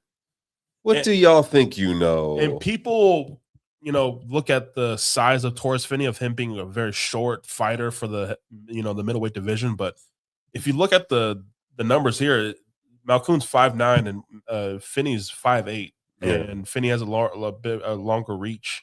So I'm really interested to see how they look on the scale and the face-off. I wonder how they look next to each other. But I think the value here is on the underdog slightly, dog. I'm going to lean the underdog here. Again, I'm not a big fan of Torres Finney, but I'm just, the back injury just does it for me. Like, I don't know. Exactly. Can't trust it. So give me Finney by decision. I think he's going to put on just a 15-minute, get your ass down, hold you down there. I think Malkoun's tough enough to just survive for 15 minutes. So, a lot of decisions, man. This is not good for this crappy card and the name value card. Like, decisions are just We're gonna have to lean on the crowd, for sure, to give us the excitement, and they might with our next fight. We go to the middleweight division where we have another local city kickboxing boy. We have 13-3, the Battle Giraffe, Cam Rowston. He's gonna be taking on. When I saw this name, folks, I just wonder why he's still getting fights. He's still here. 11-7-1. Absolutely insane. The plus 280 underdog. Gosh, Cody Brundage. Guys, bet the disqualification, bet the draw, bet the draw line. You never know. Fuckery. This man is still in the UFC. His last 5, loss, no contest, win, draw, loss. Guys, bet the bet the fuckery. There's always something wrong with this guy, man. This guy's fights, you just never know with this guy. You really do. Like, you really don't. He's still only 31 years old, too. Crazy. And if I'm being honest with you guys, like, the betting line for this Cam Rowston guy, who looked good in his last performance, I'm not gonna lie to you guys, against Andre Petroski again. Andre Petroski is getting Andre just taking he got nothing to do with this card, but everything to do with this card. The highlights are when they show the highlights, it's going to be Andre Petroski highlights getting finished. He looked good against Andre Petroski, man, and I think Cam Rowston gets praised for his knockout power, but this man has some nasty jiu-jitsu as well. Again, another guy coming out of that gym, and I think he's going to show out in his hometown. He's going to look good. I think he's going to put on a show against someone you just cannot rely on a little bit. Not at all. If Cody Brundage is not cut after this fight, I don't know what the UFC is keeping him around for. Give me Cam Rowston, and I think under rounds. Look at the under rounds for this fight. I think the under. I think the finish upside is just on Cam Rowston, who is on fire right now. I think he pulls it away, man, in his hometown. So, but if I have to say something, I'll go submission. Actually, I'll go submission for the battle draft.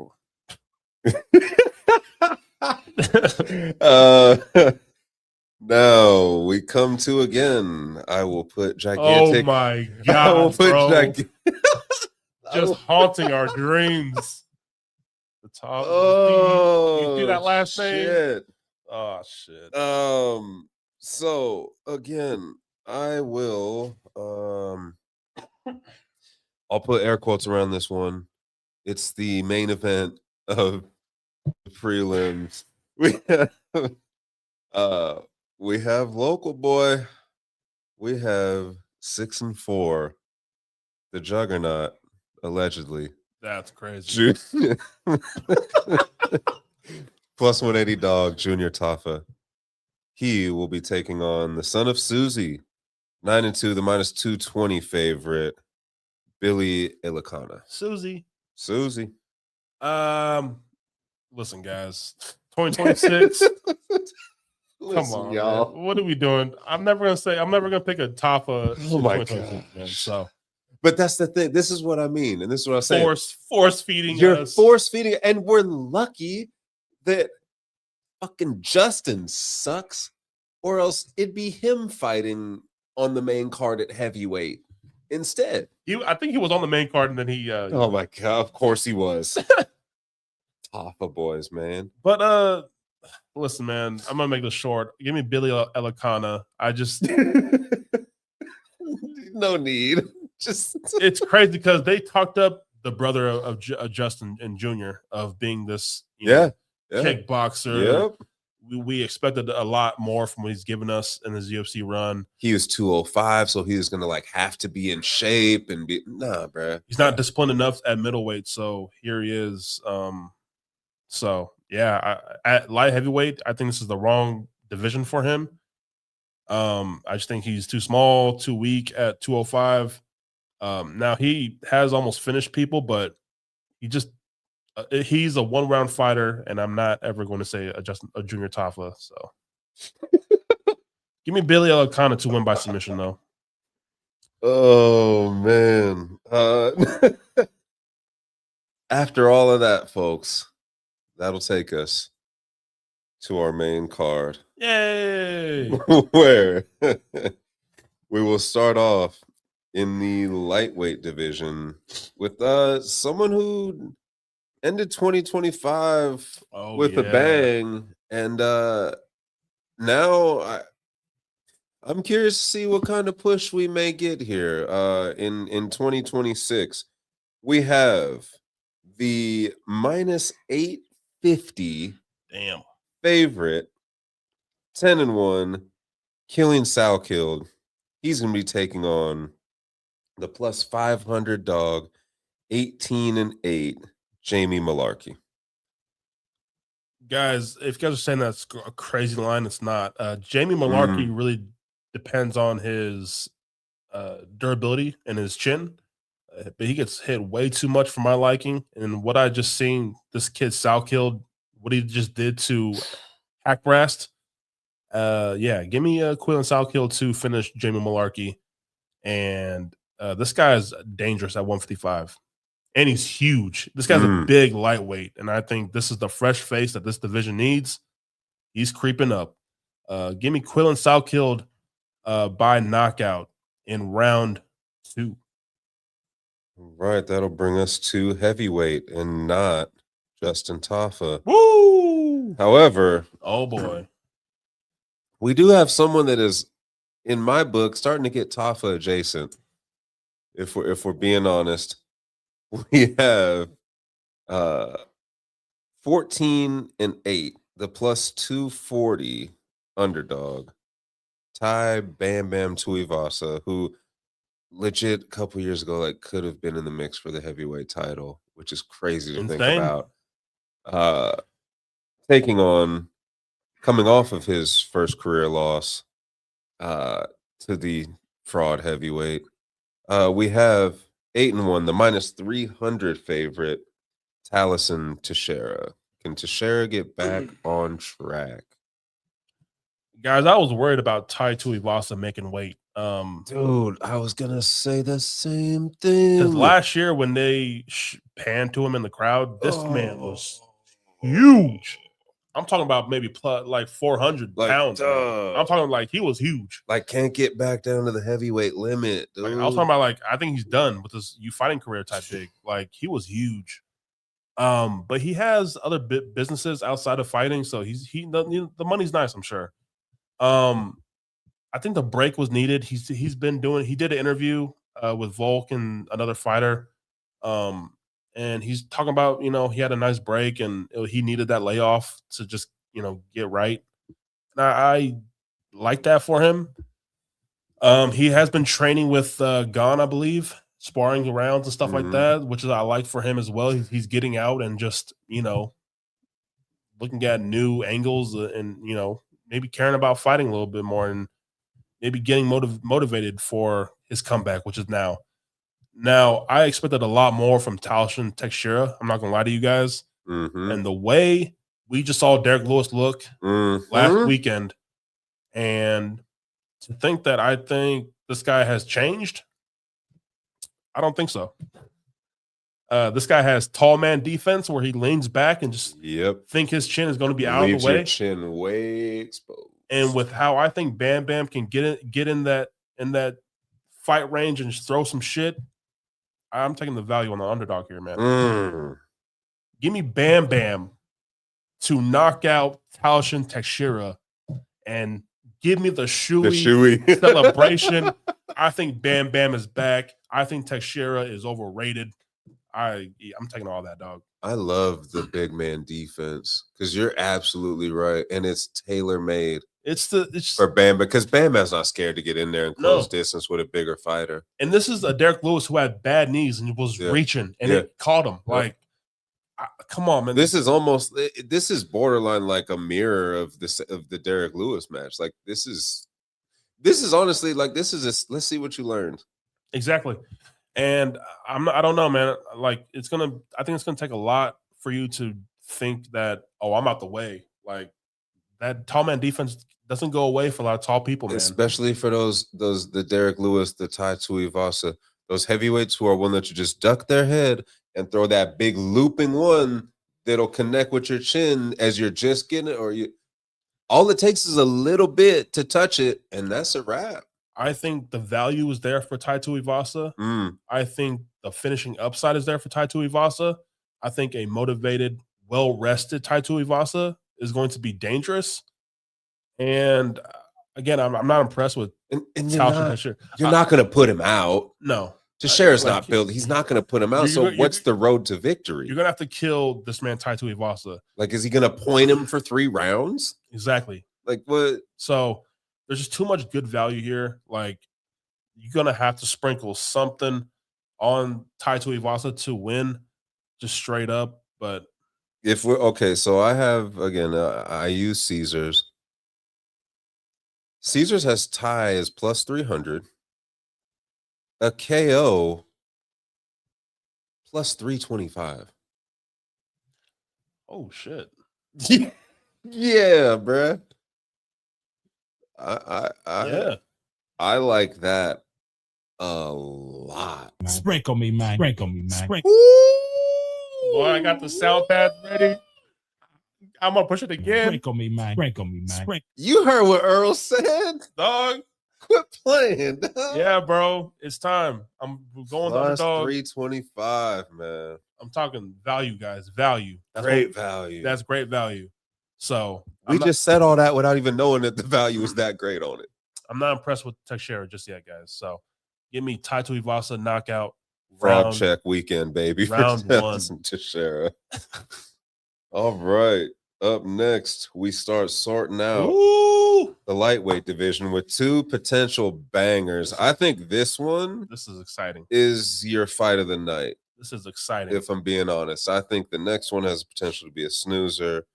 I think this one is going to be fireworks. We have a top 15 matchup at lightweight. We have I'll say it might sound crazy, but number 9 ranked lightweight in the UFC, the 13-4 and mad underrated Rafael Fiziev. He's coming in as the plus 100 underdog to number 14, 12-2, Mauricio Ruffy, who is a minus 125 favorite. So basically, depending on where you get this fight, you're basically looking at even odds. Fiziev is an underdog, huh? Fiziev is a slight underdog. Let me. Wow. Yeah, we still got Fiziev. He's actually been bet up to a plus 110 dog. And Ruffy's jumped to a minus 130 as of current odds. So yeah, the money's coming in this week on Ruffy so far. I think we're looking at a very calculated striking fight. Oh, it's going to be beautiful. It's going to be a beautiful striking fest. We have a Muay Thai striker in Fiziev versus just a beautiful kickboxer and probably one of the most pleasing strikers to look at when you're watching this fight game in Mauricio Ruffy. It's almost like I'm going with someone who I think is going to throw the volume in Fiziev and someone who's looking to land that one punch and look pretty in Ruffy. Now, Ruffy has been working out with Volk for this fight. He moved away from the Fighting Nerds. I believe Gene Silva has unfollowed Ruffy on social media. There's some beef there. Oh God. Yeah. So, but I like the change, man. Like I'm excited for Ruffy to show what he's been learning from a great mind like Volk, man. Like this is big, and I'm glad that they're getting out of their ego of the Fighting Nerds and go look at different stuff, man. Go learn some more stuff. You're a very talented fighter. Go put it all together. Now, I think Fiziev is just getting overlooked here, man. I think Fiziev is getting overlooked. I think he's a very talented striker, obviously, but I think he just has the volume to maybe outstrike a Ruffy who's looking for that one shot in his nickname right there. Now, Ruffy has looked good and put together a lot of strikes against James Longtop, who is not with the UFC, I don't believe. He did the spinning kick, beautiful knockout over King Green, and then he got kind of wrestled against Benoit Saint Denis. Like, I have to see the improvements from a Ruffy to kind of get back into that good graces of Ruffy. But the striking fight should be nice. What do you think? What do you think, bro? I think that Fiziev is the cleaner striker. Yeah. I really he's grown on me so much just watching these last few fights. And because I think he got screwed against Gaethje. I think it clearly changed the entire trajectory of the 55 division because now Gaethje's the interim champ. It's so crisp and clean and decisive, and you're 1,000% correct. Where Ruffy throws beautiful stuff and it's timed beautifully, but it's also against a lot of people who aren't bringing the pressure to him, who aren't as skilled in the striking department, who aren't going to force him to throw off his back foot, who aren't pressing him.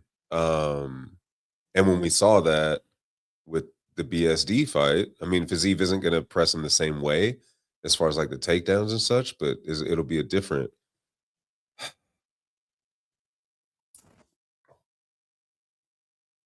I haven't been I like the fighting nerds. I think they're fun. I think they're good for the sport. I've been up and down on Prates, Silva. I don't like the guy. Kyle's probably my favorite out of all of them. I like Ruffy because he's quiet. Yeah. And they all say that he's the most talented out of all of them. But that only means so much.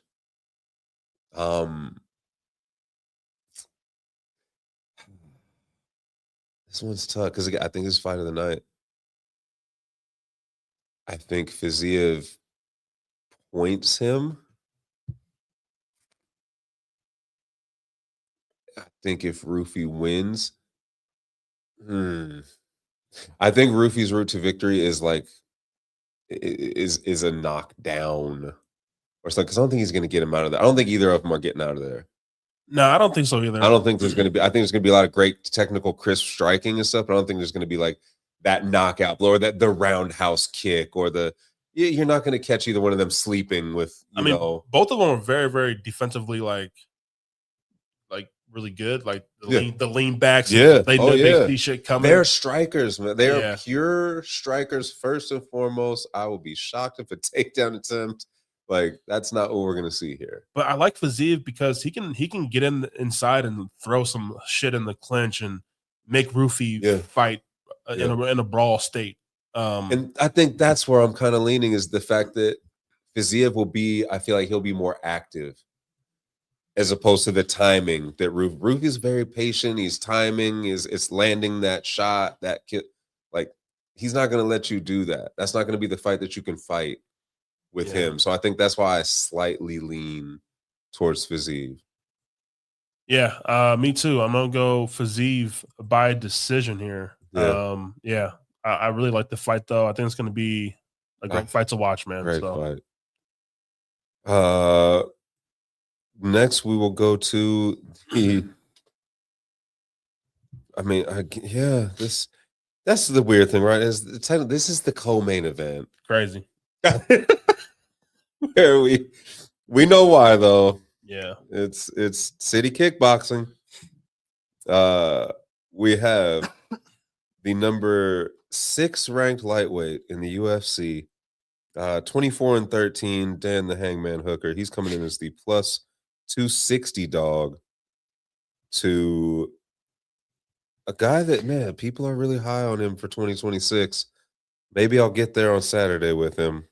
The number 8 ranked lightweight in the world, the God of War, 16-3, Benoit Saint Denis, who's coming in as the pretty sizable minus 330 favorite. Guys, I know we were talking shit about Dan Hooker earlier, making fun of his tattoos and stuff like that. But I think stylistically for this matchup, I think there's a chance for Dan Hooker to upset BSD here. I know BSD has looked good. He's going back to the grappling and submitting these fighters. But when you look back at who he's knocking out, which is an OG Beneil Dariush, he wrestled and submitted Mauricio Ruffy. But if you go back and watch that fight, Ruffy had gotten back to his feet really well in that fight, and he actually reversed and landed on top of BSD in that fight, but he couldn't keep BSD down.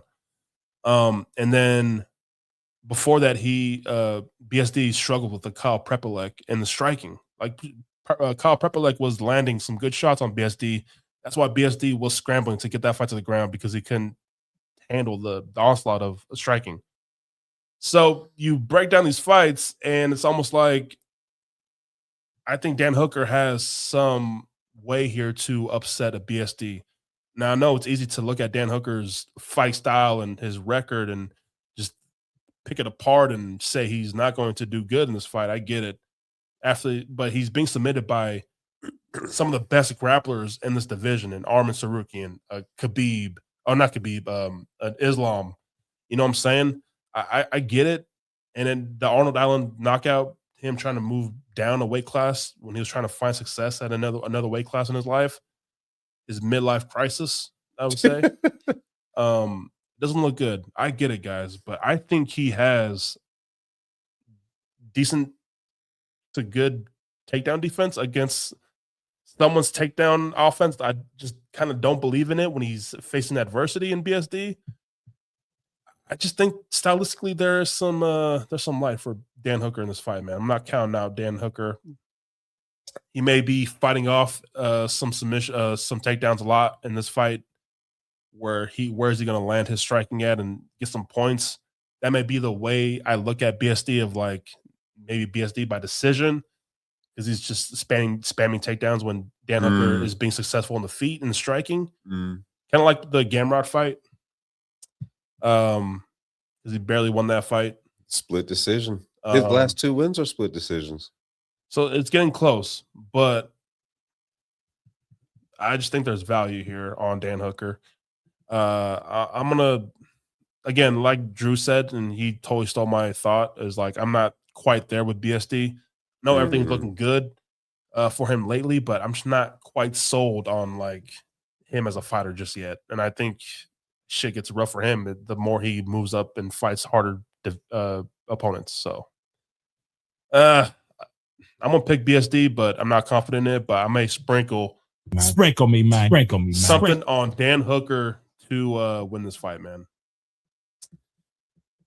What are you thinking?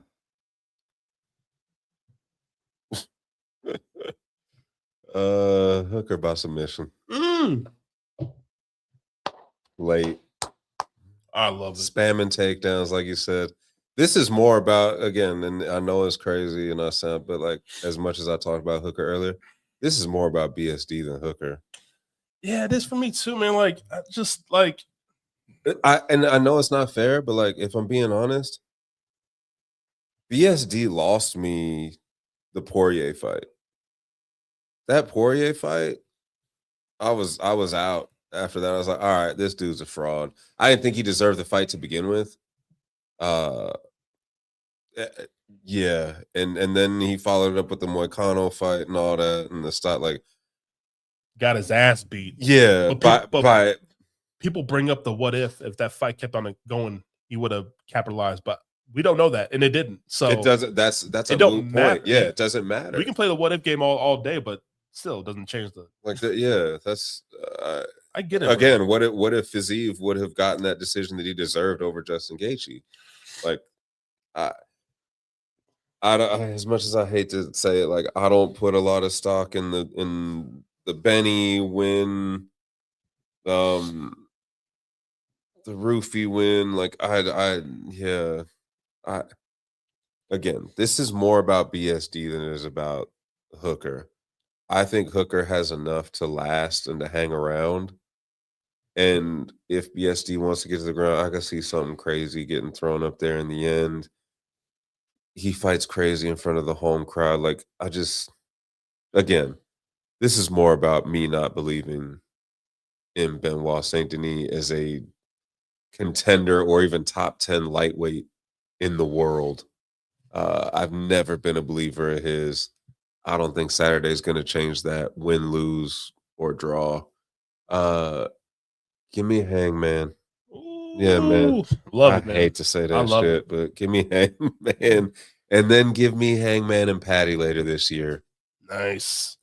Give me that going forward.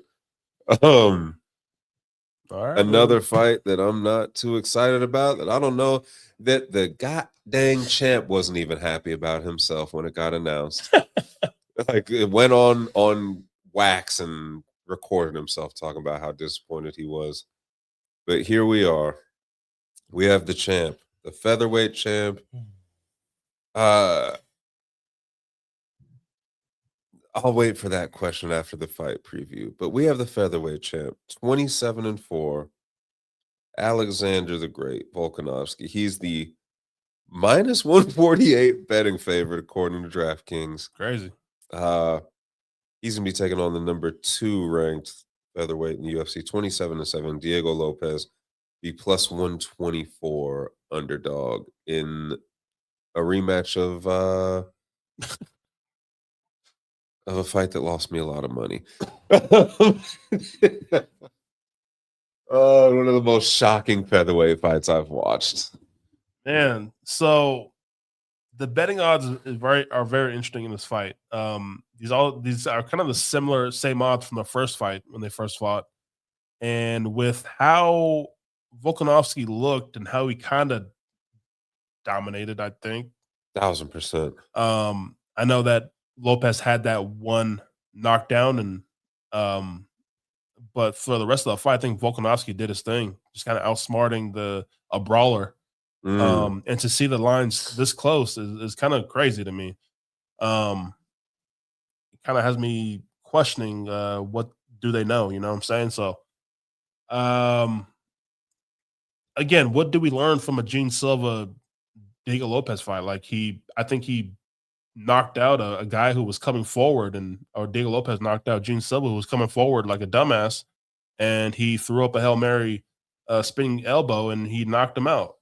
I don't think we learned a lot from that fight, if I'm being honest with you, from Diego Lopes. Like, we haven't seen any growth really in his fight style to maybe fight it for 25 minutes again against a technical fighter in Volkanovski. I don't know, man. I think there's value here on the underdog. I do, but I don't know. I think we're going to see where Volkanovski's head is at with the fight game, seeing how he performs here. But he's saying that he's not done after he defends his belt. And his retirement's not close yet, but I don't know, man. But I might lean underdog. I'm not gonna lie to you. I don't know, Drew. Talk me out of it, brother. I got nothing but questions. For Volk. What is Diego Lopes's fighting style? What's his base? What does he do better than anything else?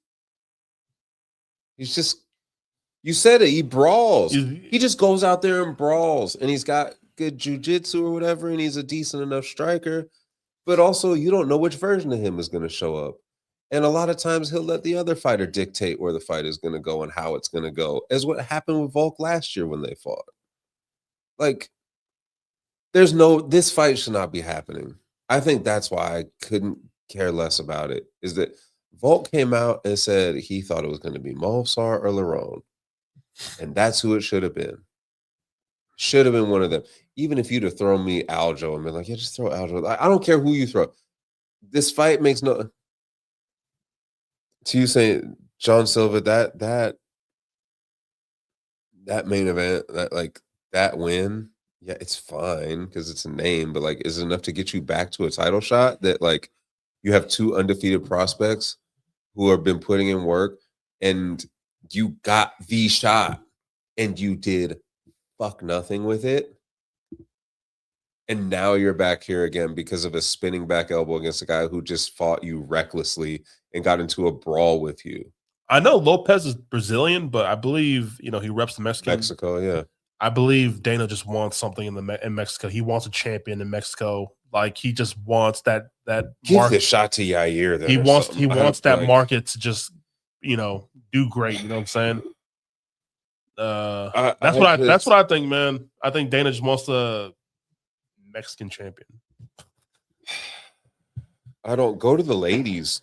I don't know. Like, give Loopy. I just can't. I just hate that he's getting this shot so quickly after. Yeah.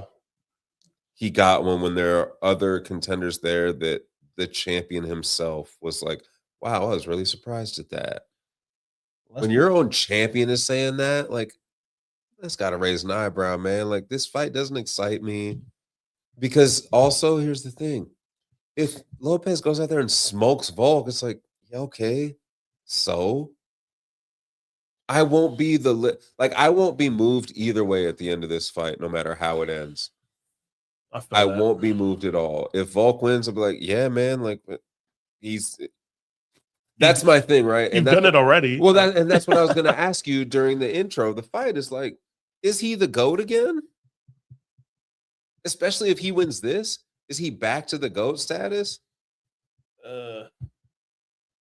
Did he ever lose it to Max? Oh, like 145? Or like, yeah, is he the 45 GOAT still? I've been calling him the GOAT for Did he a lose while it now. when Ilya scorched him? Or was that wiped away because Ilya just moved up so quick? And was like, he never had a sustained title reign at 45. I get that argument, but I think because, like, for me, Volk is still the GOAT. Yeah, he still is, man. Even if he loses this fight to Lopes, it's like, yeah, but I beat you. So, like, it doesn't even, like, to me, there's nothing. The legacy doesn't interest me because either way, win, lose, or draw, he's still the GOAT. Lopes, if you win the championship, so what? It took you 2 times to beat this old fucking cooking show host ass nigga, man. Which, by the way, you're not even this nigga. I watched this stupid fucking. He made fucking smash burgers earlier on a grill. You stupid ass nigga. Is that what cooking is in Australia, New Zealand? This nigga made smash burgers. And we're supposed to be like, oh man, what a great cooking show. You made cheeseburgers with onions. You didn't even show yourself cooking. Like, you didn't even show yourself cutting the onions, my nigga. Like, what are you talking about? The smash burger was all ripping from the thing when I was like, that didn't even look like nigga, you're not a cook, bro. You're not Chef Volk. You make basic dorm room ass shit, bro. Shit. Those are single mom meals. No disrespect to single moms because I was raised by one, but like, come on, bro. You're not a cook. You're not Gordon Volkanovski, okay? Alex Ramsey head ass. That's not what you are. So, like, nothing excites me about this fight. It's a nothing ass fight. Like you said earlier in the pod, this is such a waste and a holdup of the division.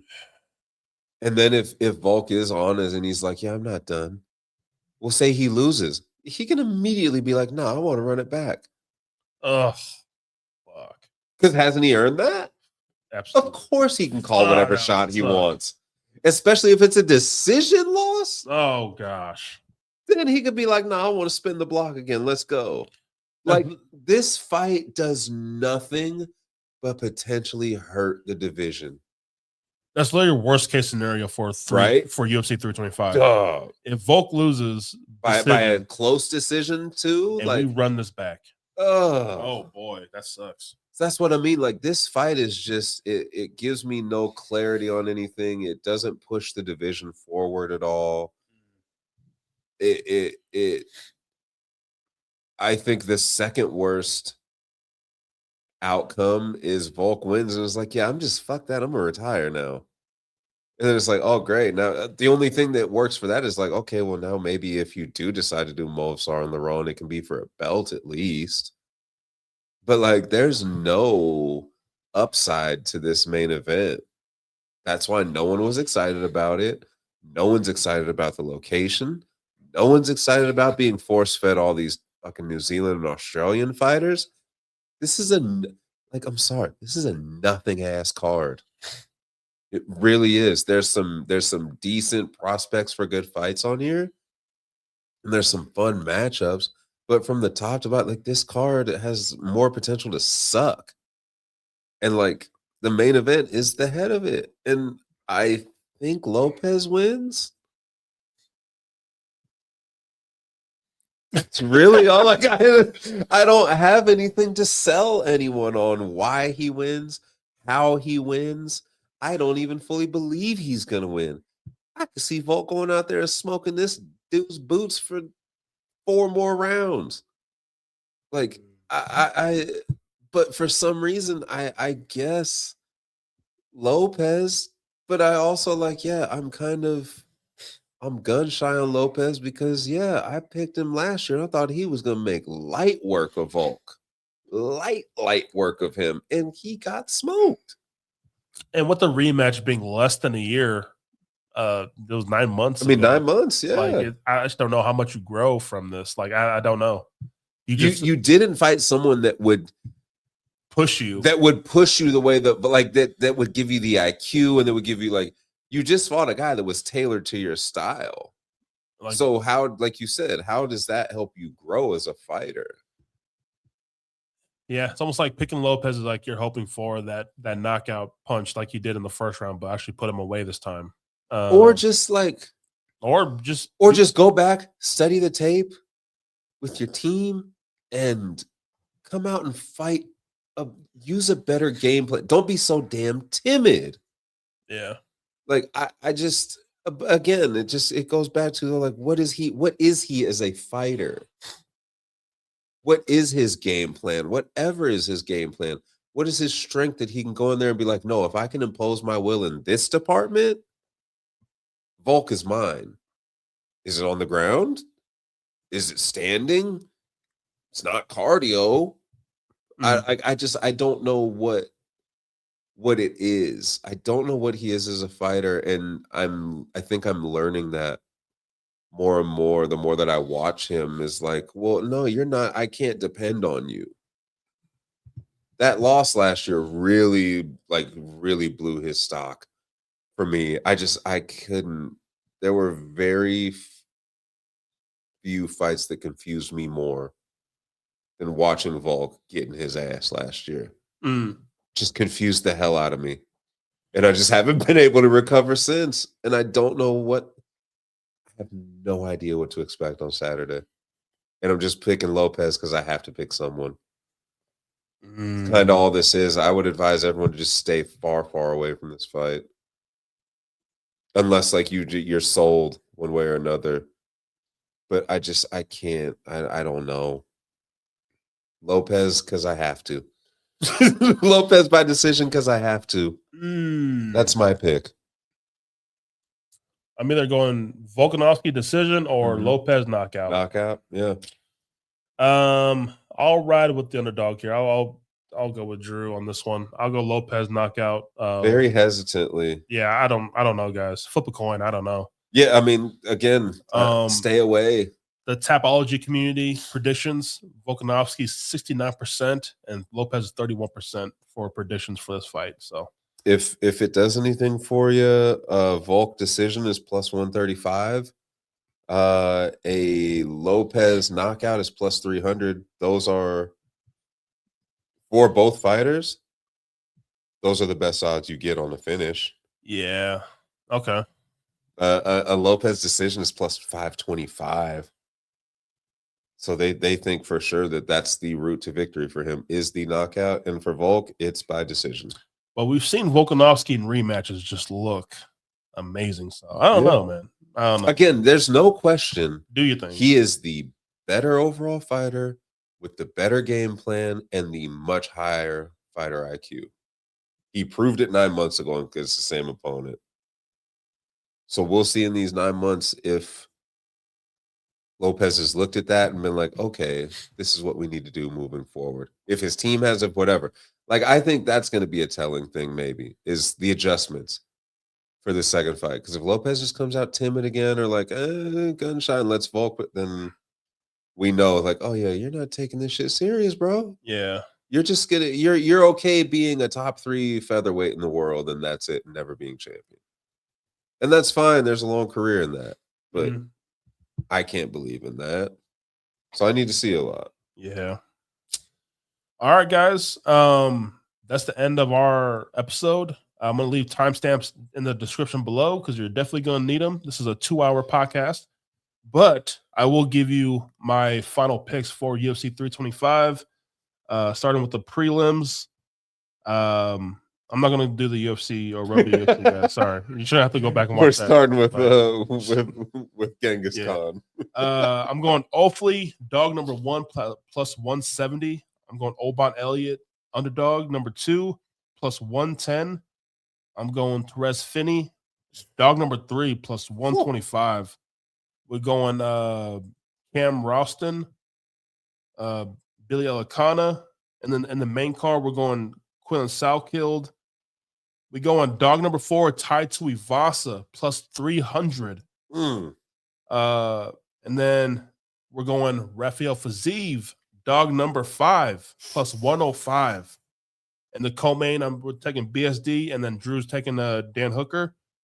And in the main event, we are split, or we're together. We're together and split at the same time. Yeah, we both don't know what we want. But for this episode, we'll go Diego Lopes, underdog number 6 plus 125. Oh, that's a lot of plus money. I was not planning to dog hunt this much, but I'm going with value where I think value is good at. Here you can only take what's given to you. You know. So yeah, guys, you hear the breakdown, you hear where we are. But yeah, guys, this is our podcast, Worth the Wait MMA. Me and Drew breaking down cards, giving our picks, giving our betting insight and where we think you should put your money. This is my 6th year, or this is my 5th year doing fight predictions. I'll put my stats down below, but for 2025, 303 fights correct, 202 fights wrong, 2 draws, 3 no contest, and those were the stats for last year's. I went kind of heavy. I went crazy last year with like dog hunting and stuff like that, but I'm trying to dial it in, and I'm just telling you what I see, guys. So, but I went 8-3 for UFC 324, starting off strong this year. So, and we got the dog, my favorite underdog for the card last week. We got it right with Krylov. There was a slight loss on the units for UFC 323. Less than a unit. I lost, but we look to get that back. So you follow the socials. I post all my bets and my picks on the socials. I'm back on Twitter. They let me back in. I had to talk to Elon, but they finally gave me my password back, and I'm in there, man. So yeah, guys, thank you guys again for tuning in. Trying to get to 30,000 followers before the end of the year. Woo. And yeah, thank you for tuning in. We'll see you guys on the next episode.